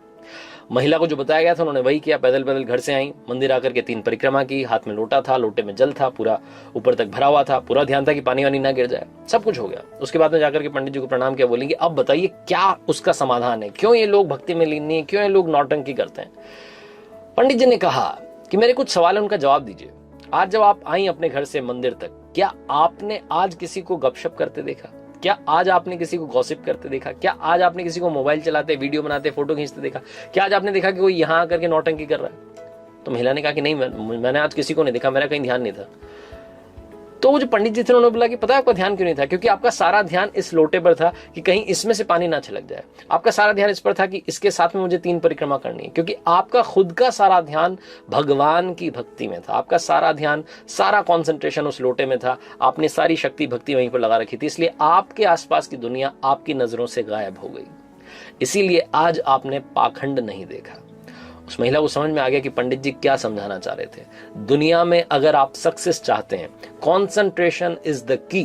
एकाग्रता सबसे बड़ा मंत्र है। सबसे बड़ी सक्सेस के लिए अगर कोई बात लेकर के जाती है तो कॉन्सेंट्रेशन है। कॉन्सेंट्रेशन बढ़ाने के लिए क्या करना चाहिए, ये छोटी सी कहानी आपको बताती है कि आप अगर गोल के बारे में सोच रहे हैं तो सिर्फ गोल के बारे में सोचिए, बाकी सारी बातें अपने आप साइड हो जाएंगी। आरजे कार्तिक आज के इस वीडियो में, आज की इस कहानी में बस यही कहना चाहता है, कॉन्सेंट्रेशन बढ़ाएं, कर दिखाओ कुछ ऐसा कि दुनिया करना चाहे आपके जैसा। किसी ने बड़े कमाल की बात कही है कि अवसर और सूर्योदय में एक ही समानता है, देर करने वाले हमेशा इन्हें खो देते हैं। हाय गाइस, मैं हूं आरजे कार्तिक। एक छोटी सी कहानी। ये कहानी है मनीष नाम के लड़के की, जो मिडिल क्लास फैमिली में पैदा हुआ, जो 12th क्लास तक टॉप करता जा रहा था। कमाल का बच्चा, पढ़ने लिखने में सबसे आगे। फैमिली को उस पर गर्व था। फैमिली को लगता था कि ये बच्चा जब बड़ा हो जाएगा तो कुछ कमाल करेगा, हम लोगों की लाइफ बदल देगा, हमारी फैमिली में हैप्पीनेस आ जाएगी, सब कुछ बदल देगा सिर्फ और सिर्फ ये लड़का। लेकिन वो लड़का जब 12th क्लास पास करके कॉलेज में गया तो उसकी लाइफ बदल गई। उसके आसपास ऐसे दोस्त आ गए जिन्होंने उसे बिगाड़ के रख दिया। देर रात तक पार्टी चलने लगी, घर वालों से झूठ बोल करके पैसा मंगाने लगा। घर वालों को समझ में आ रहा था। उन्होंने एक दिन इसको समझाने की कोशिश की, लेकिन मनीष ने घर वालों को डांट दिया कि आप मुझे ज्ञान मत दीजिए, मुझे सब कुछ मालूम है और आपके ज्ञान से बात नहीं बनेगी, आप शांत रहिए, मैं अपनी जिंदगी जी लूंगा। घर वालों ने कुछ नहीं बोला। 1 साल के बाद में जब रिजल्ट आया तो मनीष एक सब्जेक्ट में फेल हो गया, और जहां ये फेल होने वाली बात आई वहीं ये बात इसके ईगो को हर्ट कर गई कि जो लड़का 12th तक टॉप करता आ रहा था वो कॉलेज में जाते ही फेल कैसे हो सकता है। और ये जो फेल होने वाली बात थी इसके मन में, इसके दिमाग में इतना घर कर गई कि ये घर में बंद हो गया, एक कमरे में रहने लग गया, घर वालों से बात करना बंद कर दिया, दोस्तों के फोन उठाना बंद कर दिया, यहां तक कि बाहर आना जाना बंद कर दिया। मनीष धीरे धीरे डिप्रेशन का शिकार हो रहा था। ऐसा लग रहा था कि उसकी लाइफ में यहीं पर ही ब्रेक लग जाएगा, सब कुछ खत्म हो जाएगा। मनीष जिस स्कूल में पढ़ता था, जहां से 12th पास आउट की थी, वहां के प्रिंसिपल को जब ये बात मालूम चली तो उन्होंने मनीष को अपने से मिलने के लिए बुलाया, डिनर पर बुलाया। वो इन्विटेशन ये रिजेक्ट नहीं कर सका, इसको मानना ही था कि न्योता आया था, प्रिंसिपल साहब के यहाँ जाना था। तो मनीष पहुंचा शाम में, और इसने देखा कि प्रिंसिपल साहब गार्डन में बैठे हुए थे, अंगीठी पर हाथ ताप रहे थे, सर्दी का माहौल था। ये भी जाकर के बैठ गया। उन्होंने पूछा कि क्या हालचाल है बेटा, क्या चल रहा है, तो कुछ नहीं बोला। 10-15 मिनट तक दोनों के बीच में बातचीत नहीं हुई। तो प्रिंसिपल साहब ने सोचा कि क्या अलग किया जाए। उन्होंने अंगीठी में से एक कोयले का टुकड़ा जल रहा था, उसको बाहर निकाला और धधकते हुए टुकड़े को मिट्टी में फेंक दिया। जैसे वो मिट्टी में फेंका, थोड़ी देर तो धधका, उसके बाद में वो बुझ गया। तब मनीष ने बोला कि सर ये आपने क्या किया? एक कोयले का टुकड़ा जो अंदर जल रहा था, धधक रहा था, हमें गर्मी दे रहा था, उसको बाहर मिट्टी में फेंक दिया, बर्बाद कर दिया। तो प्रिंसिपल ने कहा कि बर्बाद कहाँ कर दिया, कौन सी बड़ी बात हुई, वापस इसको ठीक कर देते हैं। उन्होंने उस कोयले के टुकड़े को उठाया मिट्टी में से और वापस ला करके अंगीठी में डाल दिया। फिर से वो टुकड़ा थोड़ी देर बाद जलने लगा, गर्मी देने लगा। तो प्रिंसिपल ने पूछा कि बेटा कुछ समझ में आया? मनीष ने कहा नहीं। तो प्रिंसिपल ने कहा कि बेटा मैं यही समझाने के लिए तुम्हें यहां बुला रहा था, ये जो कोयले का टुकड़ा है ये तुम हो। तुम जब अंगीठी से बाहर आए, गलत संगति में गए, मिट्टी में गए तो बुझ गए, लेकिन वापस आकर के जल सकते हो। शर्त यह है कि अब अंगीठी में वापस आना होगा, अपनी लाइफस्टाइल बदलनी होगी, अपने दोस्त बदलने होंगे। बस इतनी सी बात तुम्हें समझाने के लिए यहां बुलाना चाहता था। मनीष को सारी बात समझ में आ गई, उसकी लाइफ बदल गई। हम में से कई सारे लोग ऐसे हैं जो डिप्रेशन का शिकार हो रहे हैं सिर्फ और सिर्फ एक घटना की वजह से। हो सकता है जिंदगी किसी मोड़ पर आप फेल हो गए हों और आपको लग रहा हो कि सब कुछ बर्बाद हो गया है, इससे आगे कुछ नहीं हो सकता। एक कोट मैंने पढ़ा था, मुझे बड़ा पसंद है, लाइफ गोज ऑन, जिंदगी चलती रहती है, so just keep going. Life goes on, so just keep going, चलते रहिए, सब कुछ अच्छा होगा, ये विश्वास रखिए। आरजे कार्तिक एक बार फिर आपसे कहेगा कि अगर फेल होना बहुत बड़ी बात है तो ऐसा मत सोचिए। फेल होने के बाद बाउंस बैक करना सबसे कमाल और सबसे जरूरी बात है। ऐसे कई सारे एग्जाम्पल्स हमारे सामने हैं जो फेल हुए लेकिन उन्होंने वापसी की। तो कम बैक करने के लिए तैयार रहिए, डिप्रेशन को टाटा बाय बाय कहिए और कर दिखाइए कुछ ऐसा कि दुनिया करना चाहे आपके जैसा। हर किसी ने बड़े कमाल की बात कही है कि कभी घमंड आ जाए जिंदगी में तो शमशान का एक चक्कर लगाना, तुमसे बेहतरीन लोग वहां राख बने पड़े हैं। हाय गाइस, मैं हूं आरजे कार्तिक। एक छोटी सी कहानी। एक बार एक बड़े बिजनेसमैन एक बड़े से ऑडिटोरियम में स्पीच दे रहे थे और बता रहे थे कि लाइफ में बाउंस बैक कैसे करें। वो अपनी कहानी सुना रहे थे कि उनको जिंदगी में 3 गुरु मिले। उन्होंने बताया कि जब वो यंग एज में थे, एक बिजनेस शुरू किया था, स्टार्टअप शुरू किया था, तो उनका बिजनेस फ्लॉप हो गया और उनकी एक लव लाइफ चल रही थी जहां लड़की चली गई, तो पर्सनल लाइफ प्रोफेशनल लाइफ दोनों में धोखा मिल गया। उन्हें समझ नहीं आता कि क्या करें। इतने उदास हो गए, इतने डिप्रेशन में आ गए कि घर बार छोड़ करके घर से बाहर निकल लिए। पता नहीं था कि बाबा बनूंगा, क्या करूंगा। तब उन्हें मिले 3 गुरु। पहला गुरु जो उन्हें मिला वो पहले ही दिन मिला। वो घर से निकल चुके थे, मालूम नहीं था कहाँ जाना है। पहुंचते पहुंचते एक छोटे शहर में पहुंचे, रात हो चली थी, दुकानें बंद थी, घर बंद हो चुके थे लोगों के, कहाँ रुकेंगे, क्या करेंगे, समझ नहीं आ रहा था। तभी ने गली में एक व्यक्ति दिखा जो कि एक दीवार में छेद कर रहा था। ये उसके पास गया और जाकर के बोला कि भैया अगर आप मेरी मदद करें, मुझे बस रात रुकना है, एक रात गुजारनी है, अगर आप अपने घर में जगह दें। जैसे इन्होंने बोला तो वो बंदा बोला कि पागल है क्या, ये मेरा घर थोड़ा है, मैं तो खुद यहाँ दीवार में छेद कर रहा हूँ, मैं तो चोर हूँ भाई, चोरी करने आया हूँ, मैं तुम्हें कहाँ रखूंगा। तो उन्होंने कहा कि अगर कुछ मदद हो पाती। तो चोर को लगा कि सही बंदा है। चोर अपने साथ में ले गए। एक रात रुकने की बात हुई थी लेकिन चोर इतना अच्छा निकला, ये बताते हैं कि इन्होंने वहां 15 रातें गुजार दी। और ये बताते हैं कि जब भी रात में चोर चोरी करने के लिए जाता था तो इनको 2 बात बोल के जाता था कि भैया आराम से सोना और ऊपर वाले को याद करके प्रार्थना करके फिर सोना। जब चोरी करके वापस आता था तो ये पूछते थे कि आज कुछ बड़ा हाथ लगा, आज कुछ माल मिला, क्या हुआ। तो चोर कहता था कुछ नहीं हुआ, लेकिन शायद कल कुछ अच्छा होगा, ऊपर वाला सब कुछ अच्छा करेगा। वो ये पॉजिटिविटी का मैसेज देता था। ये बताते हैं कि 15 दिन उस चोर के साथ रहे और उन 15 दिनों में इन्होंने एक ही बात सीखी कि लाइफ में एक चोर भी मुझे पॉजिटिविटी सिखा रहा था। चोर भी बता रहा था कि सब कुछ अच्छा होगा, धीरज रखो। दूसरा गुरु जो इन्हें मिला वो था एक कुत्ता।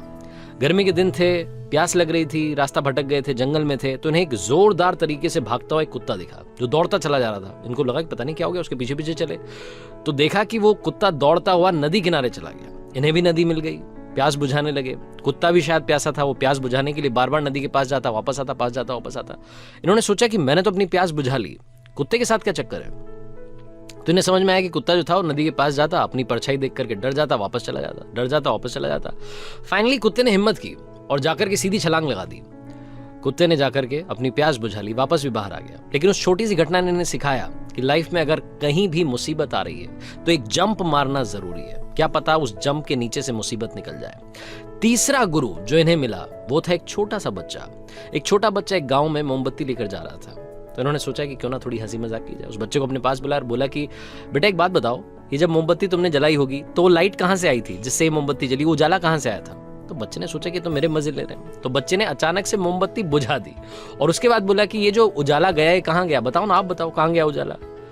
तो इन्हें उस दिन समझ में आया कि ज्यादा घमंड नहीं करना चाहिए, अपने आप को ज्यादा ज्ञानी नहीं मानना चाहिए। हो सकता है कि आपसे ज्यादा ज्ञान किसी और के पास हो। ये बताते हैं कि उन 3 गुरुओं ने जो 3 सीख दी थी उससे इन्होंने लाइफ में वापसी की, वापस आकर के नया बिजनेस शुरू किया, बाद में शादी हो गई, अब बच्चे हैं, सब कुछ हैप्पी हैप्पी चल रहा है। लेकिन लाइफ में बाउंस बैक करने के लिए बताते हैं कि उन 3 गुरुओं की बहुत जरूरत थी। वो 3 बातें आप भी ध्यान रखिए और कर दिखाओ कुछ ऐसा कि दुनिया करना चाहे आपके जैसा। और हाँ, हर सोमवार सुबह 9:30 बजे मेरे चैनल पर देखिए एक नई कहानी। याद रखिए, हारोगे नहीं तो सीखोगे कैसे, और सीखोगे नहीं तो जीतोगे कैसे।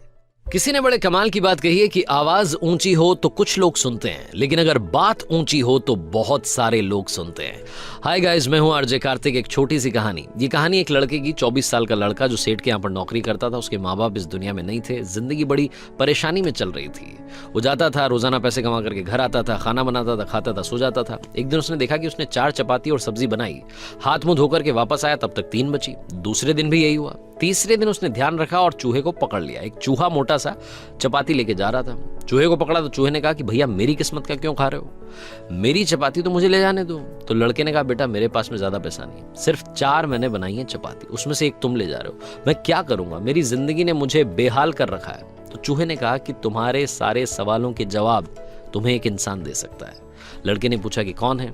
तो चूहे ने कहा कि गौतम बुद्ध हैं, उनके आश्रम में जाओ, उनसे अपनी जिंदगी के बारे में पूछो, वो तुम्हें रास्ता बताएंगे कि करना क्या है। लड़के ने कहा बहुत बढ़िया बात है, चूहे की बात मान ली। गौतम बुद्ध से मिलने के लिए चल पड़ा। सेठ से छुट्टी ले ली 5-6 दिन की। रास्ता लंबा था, रात हो गई। इस लड़के को कुछ दिखाई नहीं दे रहा था। थोड़ी दूर पर एक हवेली दिखाई दी, वहां गया, जाकर के शरण मांगी। हवेली की मालकिन ने पूछा कि बेटा कहाँ जा रहे हो? तो लड़के ने कहा कि गौतम बुद्ध के आश्रम जा रहा हूं, उनसे मिलने के लिए। तो मालकिन ने कहा कि बहुत बढ़िया जगह जा रहे हो, गौतम बुद्ध से हमारे एक सवाल का जवाब लेकर के आना, अगर वो सवाल का जवाब दे दें। तो लड़के ने कहा जरूर, आपका सवाल पूछूंगा, बताइए। तो हवेली की मालकिन ने कहा कि बेटा मेरी 20 साल की बेटी है जो 20 सालों से एक शब्द नहीं बोली है, बोल नहीं सकती है, बस उनसे पूछ लेना कि ये बेटी कब बोलेगी। ये बोलते बोलते उनकी आंखों में आंसू आ गए। लड़के ने कहा माता जी आप परेशान मत हो, मैं जाऊंगा और आपके सवाल का जवाब जरूर लेकर आऊंगा। लड़का अगले दिन चल पड़ा। रास्ता बहुत ज्यादा लंबा था। रास्ते में उसे बड़े बड़े पहाड़ मिले, ऊंचे ऊंचे पहाड़, बर्फ वाले पहाड़। उसे समझ नहीं आ रहा था कि कैसे पार करूंगा, बड़ी देर हो जाएगी। तभी उसे एक जादूगर दिखाई दिया जो वहां बैठ करके तपस्या कर रहा था। जादूगर के पास गया, उससे बोला कि मुझे गौतम बुद्ध से मिलने के लिए जाना है, रास्ता तो बहुत ही परेशानी वाला लग रहा है, कैसे मैं पार करूंगा? तो जादूगर ने कहा कि गौतम बुद्ध से मिलने जा रहे हो, मेरे एक सवाल का जवाब लेकर के आ जाना, तुम्हें पहाड़ तुम्हें फटाफट से पार करा दूंगा। लड़के ने कहा आपका सवाल बताओ। तो जादूगर ने कहा कि 1000 सालों से यहाँ पर इसी पहाड़ पर तपस्या कर रहा हूँ स्वर्ग जाने के लिए, मुझे समझ नहीं आ रहा कि स्वर्ग कब जाऊंगा। तो लड़के ने कहा ठीक है, आपके सवाल का जवाब लेकर के आते हैं। जादूगर ने छड़ी घुमाई, लड़के को पहाड़ पार करा दिए। मैदानी इलाका आ गया, वहां पर एक बड़ी सी नदी थी। लड़के के सामने फिर से समस्या थी कि अब ये नदी कैसे पार करें। तभी उसे वहां पर एक बड़ा सा कछुआ दिखाई दिया। कछुए से मदद मांगी कि आपकी पीठ पर बैठा करके मुझे नदी पार करा दीजिए। कछुए ने कहा ठीक है। जब नदी पार कर रहे थे तो कछुए ने पूछा कि कहाँ जा रहे हो? तो लड़के ने कहा गौतम बुद्ध से मिलने जा रहा हूँ। कछुए ने कहा वाह यार, बड़ी अच्छी जगह जा रहे हो, एक काम करना मेरे सवाल का जवाब ले आना। तो लड़के ने कहा कि आपका भी सवाल बताइए। तो कछुए ने अपना सवाल बताया कि मैं बड़े टाइम से 500 सालों से इसी नदी में हूँ और ड्रैगन बनने की कोशिश कर रहा हूँ, ड्रैगन कब बनूंगा ये बस पूछ करके आ जाना। लड़के ने कहा ठीक है। लड़का पहुंचा आश्रम में, गौतम बुद्ध के पास। प्रवचन चल रहा था, प्रवचन खत्म हुआ। गौतम बुद्ध ने कहा कि हर कोई मुझसे सवाल पूछ सकता है, लेकिन सिर्फ 3 सवालों के जवाब दिए जाएंगे। अब लड़के के सामने समस्या थी कि किसके सवाल को ड्रॉप करें, किसका सवाल छोड़ें और किसका पूछें। लड़के ने सोचना शुरू किया। सबसे पहले हवेली की मालकिन नजर में आई, ध्यान में आई, तो उसे लगा कि वो तो अपनी बेटी का इलाज कराना चाह रही है, उनकी बेटी बोल नहीं रही है, उनकी आंखों में आंसू थे, उनका सवाल पूछना जरूरी है। दूसरी जो तस्वीर उसके दिमाग में आई, नजर में आई, वो आई जादूगर की। जादूगर 1000 साल से वहां तपस्या कर रहा है बर्फ के पहाड़ में। तीसरी तस्वीर आई कछुए की जो 500 साल से नदी में ड्रैगन बनना चाह रहा है। फिर लड़के को अपनी तस्वीर नजर आई जो सेठ के यहाँ पर एक लड़का नौकरी कर रहा है। लड़के ने सोचा कि मैं तो नौकरी कर ही रहा हूँ, खाना खा ही रहा हूँ, ठीक चल ही रहा है, थोड़ी और मेहनत करूंगा, कुछ बदलूंगा। इन 3 लोगों की जिंदगी में बदलाव लाना जरूरी है, इन 3 के सवाल पूछने जरूरी है। लड़के ने गौतम बुद्ध से तीनों के सवाल पूछे। गौतम बुद्ध ने जवाब दिया सबसे पहले हवेली की मालकिन के सवाल का। उन्होंने कहा कि उस मालकिन की जो बेटी है 20 साल की, उसकी जैसे ही शादी होगी वो लड़की बोलना शुरू कर देगी। दूसरे सवाल का जवाब देते हुए गौतम बुद्ध ने कहा कि जो जादूगर है उससे कहना कि वो छड़ी छोड़ दे, जिस दिन उसने छड़ी छोड़ दी, छड़ी का त्याग कर दिया, वो स्वर्ग चला जाएगा। तीसरा सवाल था कछुए का। गौतम बुद्ध ने कहा कि उस कछुए से कहना कि अपना कवच उतार दे, जिस दिन उसने कवच उतार दिया उस दिन वो ड्रैगन बन जाएगा। लड़के ने नमस्कार किया, प्रणाम किया, चल पड़ा वापस रास्ते में। कछुआ मिला, कछुए से कहा कि भैया कवच उतार दो। गौतम बुद्ध ने कहा है तुम ड्रैगन बन जाओगे। कछुए ने जैसे ही कवच उतारा मोती ही मोती निकल आया। कछुए ने कहा ये मोती का मैं क्या करूंगा, आप ले जाओ। लड़के को मोती दे दिए और कछुआ ड्रैगन बन गया। थोड़ा आगे चला तो जादूगर मिला। जादूगर को जाकर के कहा कि भैया आपको छड़ी छोड़नी पड़ेगी तभी आप स्वर्ग जा पाओगे। जादूगर ने कहा ये लो छड़ी छोड़ दी, ये छड़ी तुम रख लो, मैं स्वर्ग चला जाऊंगा। जादूगर स्वर्ग चला गया। और अब आई बारी तीसरे सवाल की। ये पहुंचा उस हवेली में जहां मालकिन ने सवाल भेजा था। मालकिन से जाकर के बोला कि मालकिन आपका जो सवाल था उसको जवाब मिल गया है। आपकी 20 साल की बेटी की जिस दिन शादी हो जाएगी उस दिन ही बोलना शुरू कर देगी। उन्होंने कहा क्या बात है, तो देर कैसी, मेरे सामने ही तो दूल्हा बैठा है, तुमसे बढ़िया लड़का कौन हो सकता है। लड़की को बुलाया गया, लड़के ने लड़की को देखा, लड़की ने लड़के को देखा, शादी करा दी गई। और जैसे ही शादी हुई लड़की ने पहली बात बोली कि आप तो वही हो जो उस दिन रात में हमारे यहाँ आकर के रुके थे। लड़की ने बोलना शुरू कर दिया। लड़के के पास में जिंदगी में पैसा आ गया क्योंकि मोती मोती आ गए, जादूगर की छड़ी आ गई, ताकत आ गई और शादी भी हो गई। लड़के की जिंदगी सेटल हो गई सिर्फ इसलिए क्योंकि उसने अपने सवाल का त्याग कर दिया था। इस दुनिया में जो जहाज होता है जब किनारे पर होता है तो सुरक्षित होता है, सबसे ज्यादा सेफ होता है, लेकिन उसे दूसरे किनारे पर जाने के लिए इस किनारे का त्याग करना पड़ता है, लहरों से भिड़ना पड़ता है, मुकाबला करना पड़ता है। इस लड़के ने जब तक अपना सवाल नहीं छोड़ा था इसको जवाब नहीं मिले थे। ये छोटी सी कहानी लाइफ में बहुत बड़ी बात सिखाती है। अगर आप कुछ कमाल करना चाहते हैं तो त्याग कीजिए उन बुरी आदतों का, आलस्य का। सुबह जल्दी उठना शुरू कीजिए, अपनी लाइफ में जो बैड हैबिट्स है उन्हें हटाइए, तभी जाकर के आप कमाल कर पाएंगे। आरजे कार्तिक एक बार फिर आपसे कहेगा, कर दिखाइए कुछ ऐसा कि दुनिया करना चाहे आपके जैसा। हर सोमवार किसी ने बड़े कमाल की बात कही है कि आंख दुनिया की हर चीज को देख पाती है, मगर आंख के अंदर कुछ चला जाए तो उसे कभी नहीं दिखाई देता। ठीक ऐसे ही इंसान दुनिया की हर बुराई को, हर कमी को देख पाता है, मगर खुद की बुराई या कमियों से कभी नहीं दिखती। हाय गाइस, मेरा नाम है आरजे कार्तिक। एक छोटी सी कहानी, ये कहानी एक बादशाह की जिन्हें अपने कुत्ते से, अपने डॉगी से बड़ा प्यार था। वो शाही अंदाज में रहता था। उस राज्य में लोग कहते थे कि काश हम बादशाह के कुत्ते होते तो हमारी जिंदगी थोड़ी ठीक होती। वो अपनी प्रजा पर कम ध्यान देता था, सारा ध्यान, सारा खर्चा अपने डॉगी पर करता था। इतनी मोहब्बत उसे उस डॉगी से थी। कुछ लोग मिसाल दिया करते थे कि जानवरों से प्रेम करना हो तो बादशाह से सीखिए। बादशाह जहां भी जाते थे, जिस भी मीटिंग में जाते थे, पॉलिटिकल मीटिंग हो या कहीं प्रजा के सामने मीटिंग हो, हर जगह पर अपने डॉगी को साथ में रखते थे। दरबार में भी वो बैठा करता था। एक बार उन्हें किसी दूसरे राज्य के राजा से मिलने के लिए जाना था। समुद्री रास्ता था, नाव में सवार हुए और जब नाव में सवार हुए तो बादशाह के साथ में कुछ सैनिक थे, उनके कुछ मंत्री थे और उनके अलावा कुछ पैसेंजर्स भी उस नाव में बैठे हुए थे। अब बादशाह जहां जाते थे वहीं पर वो डॉगी जाता था, तो डॉगी भी नाव में बैठा हुआ था।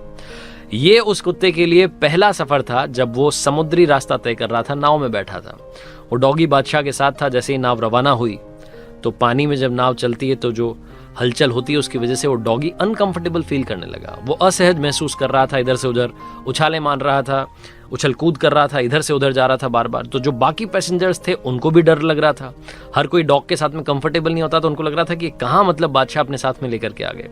अब उस डॉग के उछल कूद करने की वजह से नाव में बड़ी चिंता हो रही थी कि कहीं नाव पलट ना जाए, कहीं कोई पैसेंजर पलट ना जाए, कहीं कोई दिक्कत ना हो जाए। हर कोई चाह रहा था कि काश ये बात बादशाह समझ लें, लेकिन बादशाह को शुरू शुरू में बड़ा अच्छा लग रहा था। वो बोल रहे थे अरे वाह, हमारा डॉगी कितना प्यारा है, खेल कूद रहा है। थोड़ी देर के बाद में ये चीज उन्हें भी इरिटेट करने लगी। उन्हें लगने लगा कि कहीं कोई खतरा ना हो जाए, इस डॉग के बार बार उछलने कूदने की वजह से कहीं नाव ना पलट जाए। लेकिन वो कैसे समझाएं डॉग को, वो तो उनके दिल के करीब था। वो जो पैसेंजर्स बैठे हुए थे उनमें एक फिलोसोफर बैठा हुआ था, एक दार्शनिक बैठा हुआ था। उस फिलोसोफर ने सोचा, हिम्मत की और जाकर के बादशाह के पास गया और बोला कि गुस्ताखी माफ हुजूर, लेकिन हमें कुछ ना कुछ करना होगा, वरना जो आपका प्यारा डॉगी, आपका प्यारा कुत्ता है, ये हम सबको मुसीबत में डाल देगा, ये नाव पलट जाएगी। बादशाह ने कहा कि ठीक है, आप क्या करना चाहते हैं, आपको जो समझ में आ रहा है आप कर लीजिए, मेरी तरफ से आपको इजाजत है। वो दार्शनिक गया अपने पैसेंजर्स के पास में, जो उसके साथी बैठे हुए थे उनको जाकर के बोला, 2 लोगों को क्या हो, मेरे साथ एक काम करना है। उन तीनों ने मिलकर के उस डॉग को पकड़ा और समुद्र में फेंक दिया। जैसे ही समुद्र में कुत्ता गिरा वैसे ही उसकी जान पर बनाई। वो समझ नहीं पाया क्या करे, वो मतलब तड़पता हुआ, तैरता हुआ आकर के नाव को पकड़ लिया उसने। थोड़ी देर तक वो नाव को पकड़ करके नाव चलती रही, वो उसके साथ में रहा। उसके बाद में दार्शनिक जो था, फिलोसोफर जो था, उसने अपने साथियों से कहा कि भाई काम करते हैं, इसको वापस उठा करके नाव में ले आते हैं। वापस से उन तीनों ने मिलकर के उस डॉग को उठाया और नाव में बैठा दिया। वो जो शाही डॉग था, जो कि बादशाह का बड़ा प्यारा था, जो उछल कूद रहा था, वो चुपचाप से नाव में जाकर के कोने में बैठ गया। बादशाह को समझ नहीं आया, पैसेंजर्स को समझ नहीं आया कि क्या हो गया। अचानक से इसकी उछल कूद बंद हो गई। तो बादशाह ने पूछा उस दार्शनिक से, फिलोसोफर से, कि क्या किया, जो इतना उछल कूद रहा था वो अचानक से पालतू बकरी बन गया है। तो फिलोसोफर ने कहा कि बादशाह, बड़ी सिंपल सी बात है, जिंदगी में जब तक खुद पर कोई विपत्ति नहीं आती, खुद पर कोई प्रॉब्लम नहीं आती, तब तक हमें दूसरे की प्रॉब्लम, दूसरे की सिचुएशन समझ नहीं आती है। जब खुद की जान पर बनाती है तो हम दूसरे की सिचुएशन अपने आप समझ जाते हैं। सामने वाले की जिंदगी में क्या चल रहा है, किन वजहों से चल रहा है, आप और हम कुछ नहीं जानते। सामने वाले की जिंदगी पर कमेंट करने से पहले 10 बार 12 बार सोचिएगा।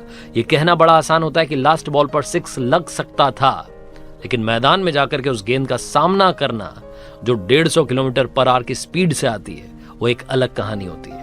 तो इसलिए कोशिश कीजिएगा कि आप दूसरों पर कुछ कहने से बचें, अपनी सिचुएशन को, अपनी लाइफ को अच्छी करने की कोशिश करें। ये छोटी सी कहानी बस यही बात सिखाती है। और याद रखिए कि कमी देखनी है, बुराई देखनी है, तो सबसे पहले अपनी देखिए, उसे ठीक कीजिए, उसके बाद दुनिया के बारे में कुछ कहना शुरू कीजिए। आरजे कार्तिक जाते आते बस यही कहेगा जो हर बार कहता है, कर दिखाओ कुछ ऐसा कि दुनिया करना चाहे आपके जैसा। हर सोमवार बड़े कमाल की बात कही है कि सिंह बनो, सिंहासन की चिंता मत करो, क्योंकि सिंह जिस चट्टान पर बैठ जाता है वही सिंहासन बन जाती है। हाय गाइस, मैं हूं आरजे कार्तिक। एक छोटी सी कहानी, ये कहानी है अकबर और बीरबल की।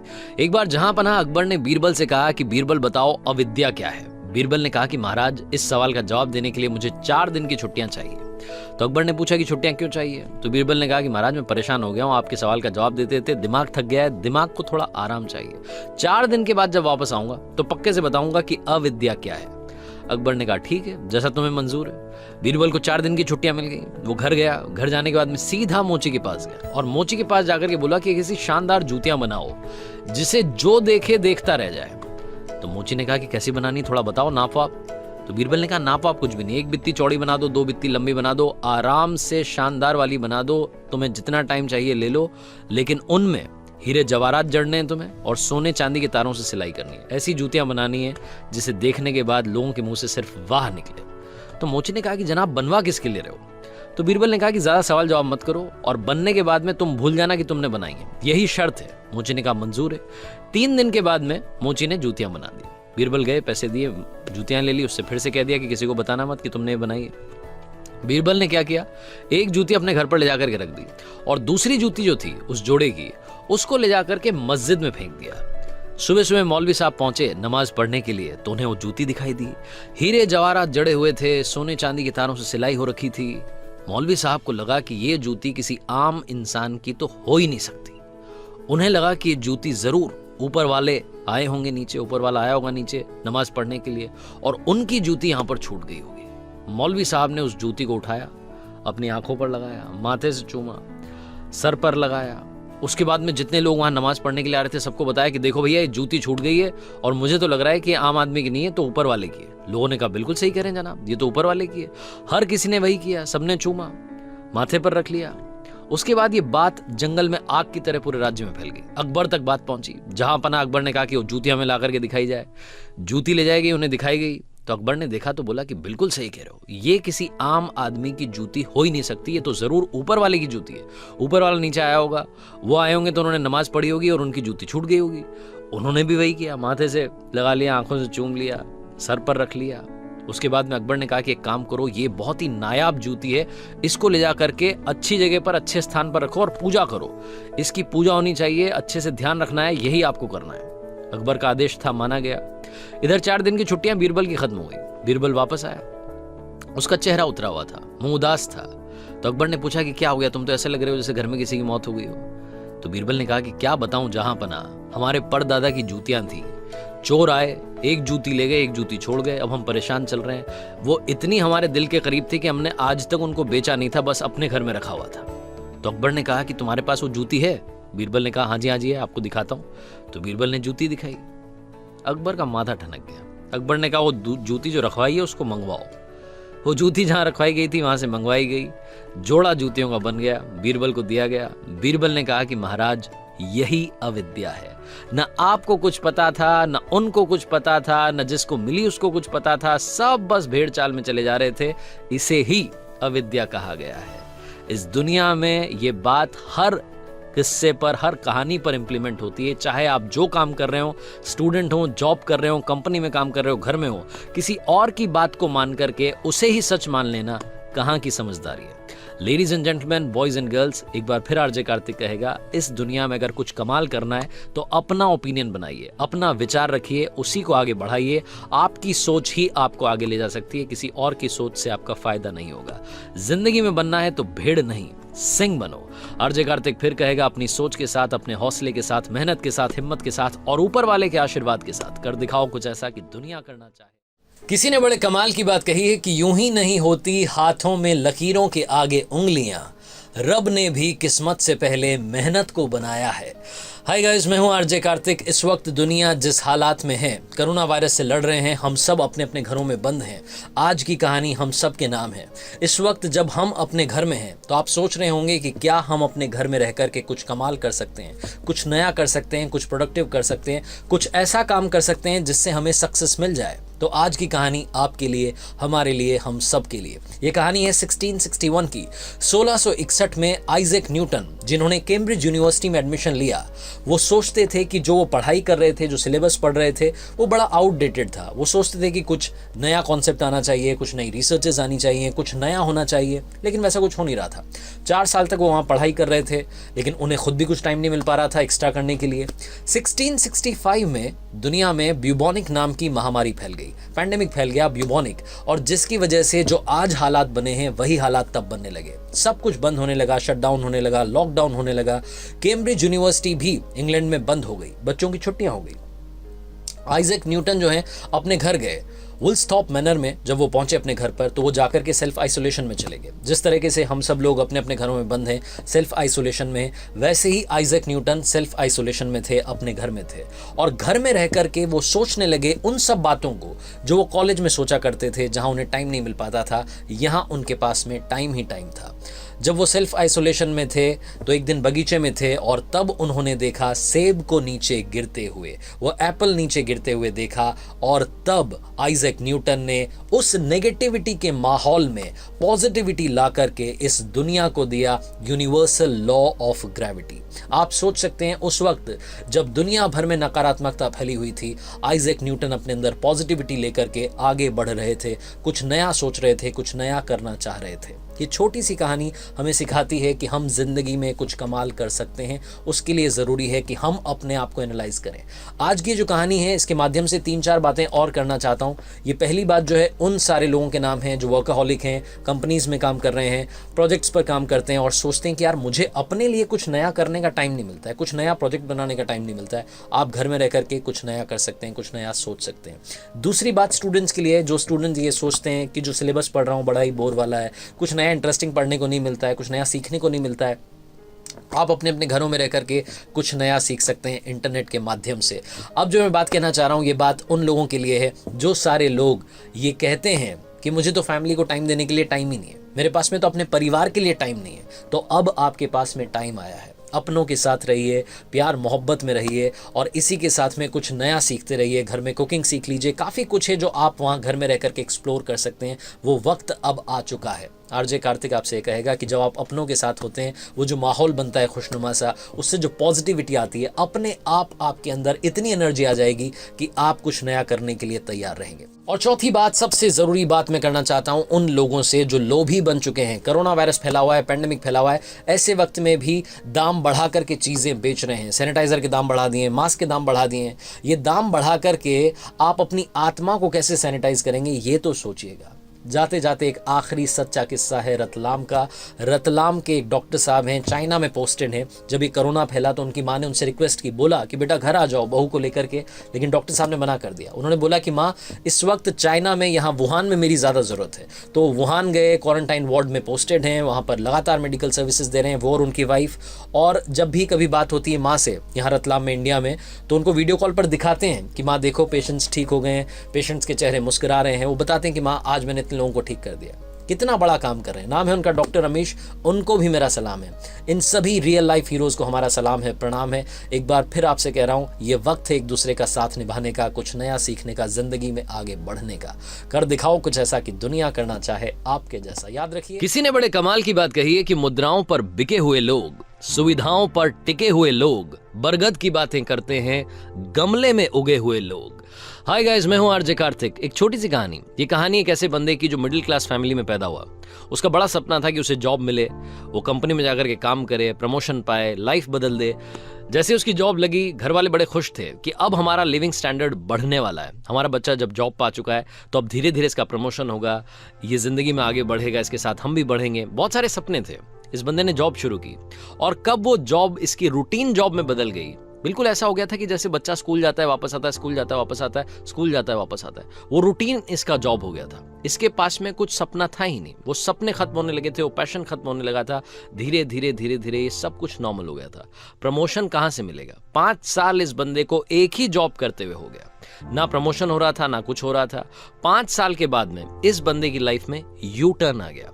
इतना बीमार रहने लगा कि डॉक्टर्स के चक्कर खत्म नहीं हो रहे थे। एक डॉक्टर के पास जाता, एक बीमारी ठीक होती, दूसरी बीमारी हो जाती, दूसरे डॉक्टर के पास जाता। वो हॉस्पिटल का खर्चा बढ़ता जा रहा था। इसको समझ नहीं आ रहा था कि मेरी लाइफ में हो क्या गया है। तो एक दिन इनके घर पर एक रिश्तेदार आए। उन्होंने बोला कि एक काम करो, एक बाबा जी हैं, उनका प्रवचन होता है, वहां जाओ, उनसे मिलो, उनको जाकर के अपनी समस्या बताओ, हो सकता है कि वो तुम्हें सोल्यूशन दे दें। तो इसने सोचा कि जब कुछ हो ही नहीं रहा है तो एक ये ट्राई करके देखते हैं। ये पहुंचा पंडाल में, बाबा जी का प्रवचन चल रहा था, प्रवचन खत्म हुआ। इसने जाकर के उनको अपनी समस्या बताई कि बाबा जी, मेरे पास में एक बड़ी प्रॉब्लम है, मैं बड़ा बीमार रह रहा हूँ। एक बीमारी ठीक होती है, दूसरी बीमारी हो जाती है, डॉक्टर्स भी नहीं पता कर पा रहे हैं कि चक्कर क्या है, मैं ठीक क्यों नहीं हो पा रहा हूँ, मेरा हॉस्पिटल का खर्चा हर महीने बढ़ता चला जा रहा है। तो बाबा जी ने उससे सवाल किया कि बेटा आपकी सैलरी क्या है? तो उस बंदे ने बताया कि उसको 20,000 रुपये पर मंथ की सैलरी मिलती थी। बोले 20,000 रुपये पर महीना मैं कमाता हूँ। तो बाबा जी ने कहा कि बेटा एक काम करो, अगले महीने से 18,000 रुपये पर मंथ कमाना शुरू कर दो, 2,000 रुपये वहां कंपनी से कम लेना शुरू कर दो, बस इतना सा काम करो। तो उसने कहा कि बाबा जी, तनख्वाह कम लेने का और ठीक हो जाने का क्या कॉन्सेप्ट है, समझ नहीं आया। तो बाबा जी ने कहा कि अब सवाल तुम्हें मुझसे पूछने हैं या मेरी बात माननी है, तुम पर डिपेंड करता है। तो इस बंदे ने सोचा कि ठीक है, बाबा जी कह रहे हैं, एक बार ट्राई करके देखते हैं। ये गया, कंपनी वालों को बताया कि मुझे तो 18,000 रुपये की तनख्वाह चाहिए। वो लोग भी सोच रहे थे अजीब पागल है, क्या बात कर रहा है। 18,000 रुपये महीने की तनख्वाह उसने अगले महीने ली और उस अगले महीने में उससे अपने अंदर सुधार महसूस होने लगा। उसकी बीमारी थोड़ी कम होने लगी। उससे लगा कि ये जो कॉन्सेप्ट है ये काम कर रहा है। उसके अगले महीने उसने 18,000 रुपये महीने की तनख्वाह ली, फिर उसकी बीमारी कम हो गई। 3-4 महीने तक वो ऐसा करता रहा और 4 महीने के बाद में फाइनली वो बीमार होना बंद हो गया, बिल्कुल ठीक हो गया। उसे लगा कि उसकी लाइफ ट्रैक पर आ रही है। अब उसके दिमाग में वो सवाल घूम रहा था कि तनख्वाह कम करने से मेरे ठीक होने में क्या संबंध है, ये कॉन्सेप्ट क्या है, समझ नहीं आ रहा था। तो उसने सोचा कि एक बार फिर से बाबा जी के पास चलते हैं, जाकर के वहीं पूछते हैं कि क्या बात है, मैं एकदम ठीक कैसे हो गया तनख्वाह कम लेने से। वो पहुंचा पंडाल में, प्रवचन खत्म हुआ। 1-on-1 जब सेशन होता है तो जाकर के उसने पूछा बाबा जी से कि बाबा जी एक बात बताइए, 18,000 पर मंथ की सैलरी लेने लग गया, 20,000 से कम करके, ये 2,000 रुपये जो कम हुए, मैं ठीक कैसे हो गया, इसका कॉन्सेप्ट मुझे समझ नहीं आ रहा है। तो बाबा जी ने कहा कि बेटा बड़ा सिंपल सा है, 20,000 रुपए तुम कमा रहे थे और काम तुम 18,000 का कर रहे थे। जो 2,000 रुपए पर मंथ तुम कमा रहे थे एक्स्ट्रा, वो कहां जाएगा? वो फालतू का पैसा जो तुमने लिया वो बीमारी में जाएगा, वो दवाइयों में जाएगा, हॉस्पिटल में जाएगा। बस यही था। अब तुमने पैसे कम कर दिए, तुम ठीक रहने लग गए। ये कहानी हम पर भी लागू होती है। अगर हम अपनी लाइफ में काम थोड़ा सा कर रहे हैं और तनख्वाह बहुत ज्यादा ले रहे हैं, तो वो जो फालतू का पैसा है वो हमारा ऐसी जगहों पर जाएगा कि हमें समझ नहीं आएगा कि ये खर्चा हुआ क्यों। कुछ भी खर्चा आपकी लाइफ में अचानक से ऐड हो सकता है, तब आपको समझ नहीं आएगा, लेकिन बाद में अगर आप गौर करेंगे तो आप समझेंगे कि वो जो फालतू पैसा आपने कमाया था, वो फालतू पैसा फालतू जगहों पर चला गया। लाइफ में वही कमाइए, मेहनत का कमाइए जितना आप बचा सकें।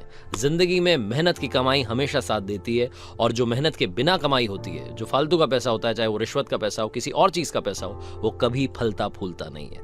लाइफ में कॉन्सेप्ट याद रखिएगा। आरजे कार्तिक एक बार फिर कहेगा, हौसले के साथ, हिम्मत के साथ, ऊपर वाले के आशीर्वाद के साथ कर दिखाओ कुछ ऐसा कि दुनिया करना चाहे आपके जैसा।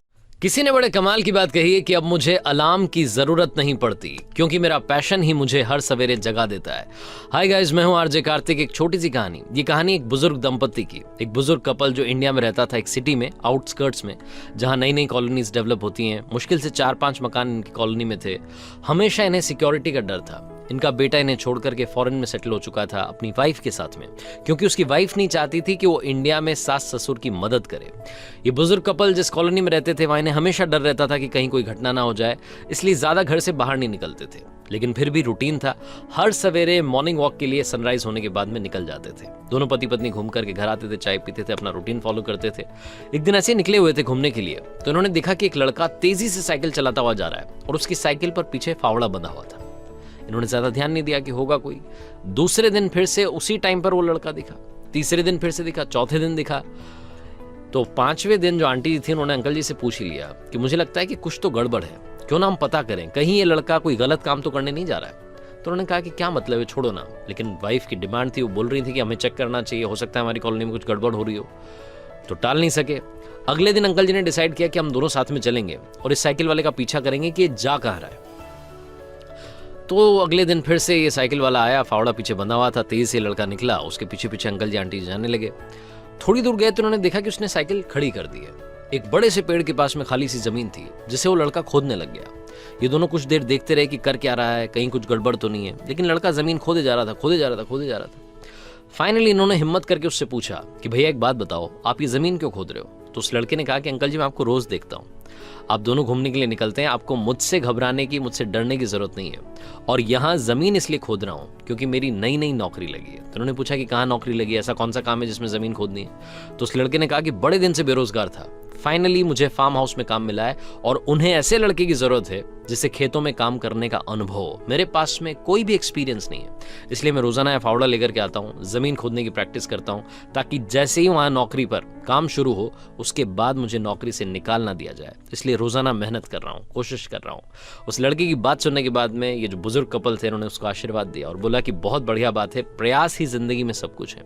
छोटी सी कहानी लाइफ में बहुत बड़ी बात सिखाती है। सचिन तेंदुलकर, उनका वीडियो आपने देखा होगा, बारिश हो रही थी, मिट्टी पानी भरा हुआ था, मिट्टी में गेंद डाल करके वो प्रैक्टिस कर रहे थे। आप सोच सकते हैं कि इतना बड़ा खिलाड़ी बारिश के दिनों में भी प्रैक्टिस कर रहा है, क्योंकि वो हर दिन प्रैक्टिस करते थे। उनके नाम इतने सारे रिकॉर्ड्स हैं, इतनी बड़ी सक्सेस है, लेकिन लोग भूल जाते हैं कि प्रैक्टिस ने ही उन्हें सचिन तेंदुलकर, क्रिकेट का भगवान बनाया।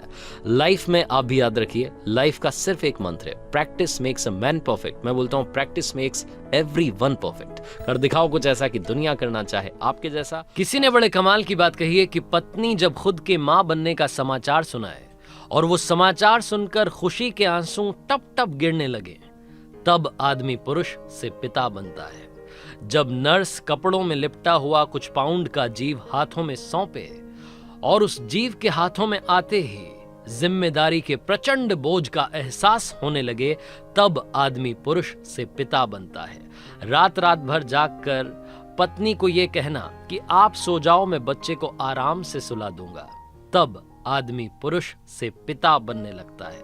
जिसे देख करके लगता हो कि तो कुंभकर्ण है, दिन में 9-9 बजे जगता होगा, वो व्यक्ति रात में बार बार जगे और बच्चे को देखे कि कहीं उससे चोट तो नहीं आ गई, कहीं हाथ पैर तो नहीं लग गए, बच्चा जग तो नहीं गया, आराम से सो रहा है कि नहीं, तब आदमी पुरुष से पिता बनता है। दोस्तों के साथ पार्टी करना, बाहर घूमने जाना, ऑफिस वालों के साथ हैंग आउट करना, जब बोर लगने लगे और पैर अपने आप घर की तरफ दौड़ते चले जाएं, तब आदमी पुरुष से पिता बनता है।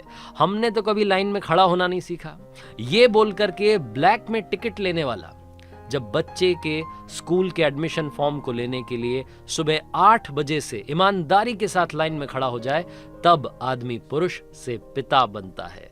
असलियत में एक थप्पड़ से सामने वाले को गिरा देने वाला जब घर में बच्चे से फाइटिंग में झूठ मूठ की एक्टिंग करने लगे, मार खाने की एक्टिंग करने लगे, नीचे गिर जाए, तब आदमी पुरुष से पिता बनता है। खुद ने भले ही कम पढ़ाई की हो, अनपढ़ हो, लेकिन घर आकर के बच्चे का होमवर्क देखना, उसे पढ़ाई के लिए बार बार कहना, इतनी सीरियसनेस लेकर के आ जाए, तब आदमी पुरुष से पिता बनता है।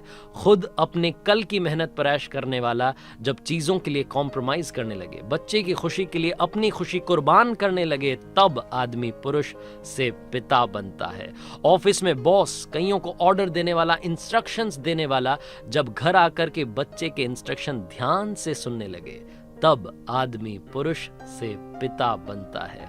खुद के प्रमोशन से ज्यादा बच्चे के स्कूल के रिजल्ट के बारे में चिंता करने लगे, तब आदमी पुरुष से पिता बनता है। खुद के बर्थडे के एक्साइटमेंट बिल्कुल ना रहे और बच्चे के बर्थडे की पार्टी के बारे में दिन भर सोचता रहे, मग्न हो जाए, तब आदमी पुरुष से पिता बनता है। हमेशा अच्छी अच्छी गाड़ियों में घूमने वाला जब बच्चे की साइकिल के पीछे वाली सीट को पकड़ करके भागने लगे, तब आदमी पुरुष से पिता बनता है। आपका जमाना अलग था, अब जमाना बदल गया है। This is generation gap. अपने पापा को ये बात बोलने वाला जब अपने बच्चे से ये बात सुनने लगे और मन ही मन पापा से माफी मांगने लगे, तब आदमी पुरुष से पिता बनता है। लड़का बाहर चला जाएगा, लड़की ससुराल चली जाएगी, ये बात जानते हुए भी जो अपने बच्चों से बेइंतहा मोहब्बत करने लगे, तब आदमी पुरुष से पिता बनता है। बच्चों को बड़ा करते करते कब बुढ़ापा आ गया, इस बात का ध्यान ही ना रहे, और जब ध्यान आए तब इसका कोई मतलब ना रहे, तब आदमी पुरुष से पिता बनता है। दुनिया के सभी पिताजी को मेरा प्रणाम, हैप्पी फादर्स डे। आप सभी को बहुत सारा प्यार। आपके बच्चों ने कभी कहा हो या ना कहा हो, वो सब आपसे बेइंतहा मोहब्बत करते हैं। किसी ने बड़े कमाल की बात कही है कि घेर लेने को मुझे जब भी बलाएं आ गईं, ढाल बनकर सामने माँ की दुआएं आ गईं। हाय गाइस, मैं हूं आरजे कार्तिक। एक छोटी सी कहानी, ये कहानी जिसने मुझे भेजी है वो मेडिकल स्टोर चलाते हैं, और उन्होंने बताया कि एक बार गर्मी की दोपहरियों में वो अपने मेडिकल स्टोर पर थे। उनका नौकर दवाइयाँ निकाल करके फटाफट दे रहा था। उनके मेडिकल स्टोर पर उस दिन बड़ी भीड़ थी, बड़े सारे कस्टमर्स आए हुए थे। ये फटाफट बिलिंग कर रहे थे, कस्टमर्स तक दवाइयाँ पहुँचा रहे थे। इनका जो रेगुलर काम था ये चल रहा था। तभी ने उन कस्टमर्स की भीड़ में एक चेहरा दिखाई दिया, जो इनके मेडिकल स्टोर के सामने जो सड़क थी उसके पार एक पेड़ था, उसके नीचे खड़ा हुआ था। वो एक बुजुर्ग महिला का चेहरा था, जो ऐसा लग रहा था दूर से देखने पर कि जैसे वो इनसे कुछ कहना चाह रही हैं। इन्हें उन कस्टमर्स की भीड़ में सिर्फ और सिर्फ अब वही चेहरा दिख रहा था। इन्हें लग रहा था कि वो इनसे कुछ अपनी कहानी कहना चाह रही हैं, कुछ बात करना चाह रही हैं, लेकिन कह नहीं पा रही हैं। अब इन भाई साहब को लगा कि फटाफट से जाकर के उन महिला से बात करनी है, उन अम्मा से बात करनी है। इन्होंने फटाफट नौकर की मदद करना शुरू किया, फटाफट से दवाइयाँ निकालते गए, बिल बनाते गए, कस्टमर्स को कम करते गए, उन तक दवाइयाँ पहुँचाते गए। भीड़ कम होने लगी धीरे धीरे धीरे। 2-4 कस्टमर बचे थे। इन्होंने अपने नौकर से कहा कि बेटा अब तुम देख लो, 5 मिनट में वापस आता हूँ। ये मेडिकल स्टोर से बाहर निकले, सड़क पार करके उस पेड़ तक पहुंचे जिसकी छांव में वो अम्मा जी खड़ी थी। उन्हें जाकर के प्रणाम किया और कहा कि माता जी प्रणाम, क्या बात हो गई है? ऐसा लग रहा था मुझे वहाँ दुकान में जब था कि आप कुछ कहना चाह रही हैं, लेकिन आप कह नहीं पा रही हैं। आप दुकान तक भी नहीं आ रही थी, आपके पास पैसे नहीं है, मैं आप तक दवाई पहुंचा दूं, बताइए किस तरीके से मदद करूं। तो वो जो अम्मा थी उन्होंने कहा कि बेटा पैसे की कमी नहीं है, पैसे हैं मेरे पास में, लेकिन मैं तुम्हारी दुकान पर इसलिए नहीं आ रही थी क्योंकि वहाँ पर बड़ी भीड़ थी, बड़े सारे लोग थे। मुझे लगा कि जब कोई नहीं रहेगा तब चली जाऊंगी। तो उन्होंने पूछा कि ऐसी कौन सी दवाई चाहिए आपको जो आप उनके सामने नहीं ले पा रही थी? आप आ जाती, आप बता देती, मैं आप तक दवाई पहुंचा देता। आप परेशान क्यों हैं, इस तरफ क्यों खड़ी हैं? तो जो अम्मा थी उन्होंने बताया कि बेटा मैं क्या बताऊं, कल शाम में मेरे बच्चों का कॉल आया। मेरे बच्चे ना बड़े शहर में रहते हैं और वो मुझसे मिलने के लिए हर बार गर्मी की छुट्टियों में आते हैं। मेरे बेटे ने मुझे कॉल करके बोला कि मम्मी इस बार मैं, मेरी वाइफ, मेरे बच्चे, हम लोग घूमने के लिए हिल स्टेशन जा रहे हैं, और मैं इन सबको लेकर के जा रहा हूँ क्योंकि इनकी छुट्टियाँ बार बार नहीं आएंगी। तो वेकेशंस में हम पहाड़ों में घूमने के लिए जा रहे हैं और आपसे मिलने के लिए इस बार गर्मी की छुट्टी में नहीं आ पाएंगे। वी आर सॉरी मम्मा, अगली बार पक्का आएंगे। और ऐसा बोल करके मेरे बच्चे ने कॉल कट कर दिया। और जब ये बोल रही थी वो माता जी, तो उनकी आंख से आंसू टप टप टप टप गिर रहे थे। ये भाई साहब समझ नहीं पा रहे थे कि क्या बोलें। तभी वो माता जी अचानक से संभली और बोली कि बेटा मुझे याद आ गया, कौन सी दवाई चाहिए? तो उन्होंने पूछा कि बताइए बताइए कौन सी दवाई चाहिए, मैं फटाफट से लेके आता हूँ, आपकी मदद करता हूँ। तो अम्मा ने बोला कि बेटा क्या आपके मेडिकल स्टोर पर बच्चों को भूलने की दवाई है? मुझे मेरे बच्चों को भूलने की दवाई चाहिए। और ये बोल करके वो अम्मा जी वहां से चुपचाप चली गई। ये भाई साहब सुन्न हो गए। ये चुपचाप अपने मेडिकल स्टोर में आ गए और सोचने लगे कि ऐसा कभी कोई दिन ना आए कि पेरेंट्स को बच्चों को भूलने की दवाई लेने के लिए किसी मेडिकल स्टोर पर जाना पड़े। छोटी सी कहानी बहुत बड़ी बात सिखाती है। अपने माता पिता की कद्र कीजिए, रिस्पेक्ट कीजिए, बहुत सारा प्यार दीजिए, क्योंकि एक दिन ऐसा आएगा जब वो नहीं रहेंगे और आपको उनकी कमी महसूस होगी और आप समझ नहीं पाएंगे कि उस कमी को कैसे फिल करें, कैसे उस कमी को पूरा करें। क्योंकि माता पिता का प्यार ऐसा प्यार होता है जो बिना किसी स्वार्थ के होता है। उन्हें आपसे कुछ नहीं चाहिए, सिर्फ आपका प्यार चाहिए। आरजे कार्तिक एक बार फिर से आपसे कहेगा, माता पिता के प्यार के साथ, ऊपर वाले के आशीर्वाद के साथ, अपने हौसले के साथ कर दिखाओ कुछ ऐसा कि दुनिया करना चाहे आपके जैसा। किसी ने बड़े कमाल की बात कही है कि जिंदगी को शांति से जीने के 2 तरीके हैं। पहला, भूल जाओ उन्हें जिन्हें आप माफ नहीं कर सकते, और दूसरा, माफ कर दो उन्हें जिन्हें आप भूल नहीं सकते।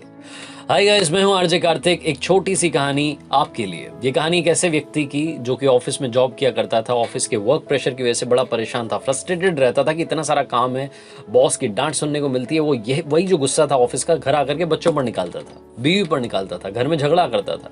उसे लग रहा था कि उसकी लाइफ का होना ना होना बराबर है। जब कभी दोस्तों को कॉल आते थे, कॉल कट कर देता था, रिश्तेदारों के आते थे, गुस्सा करने लगता था।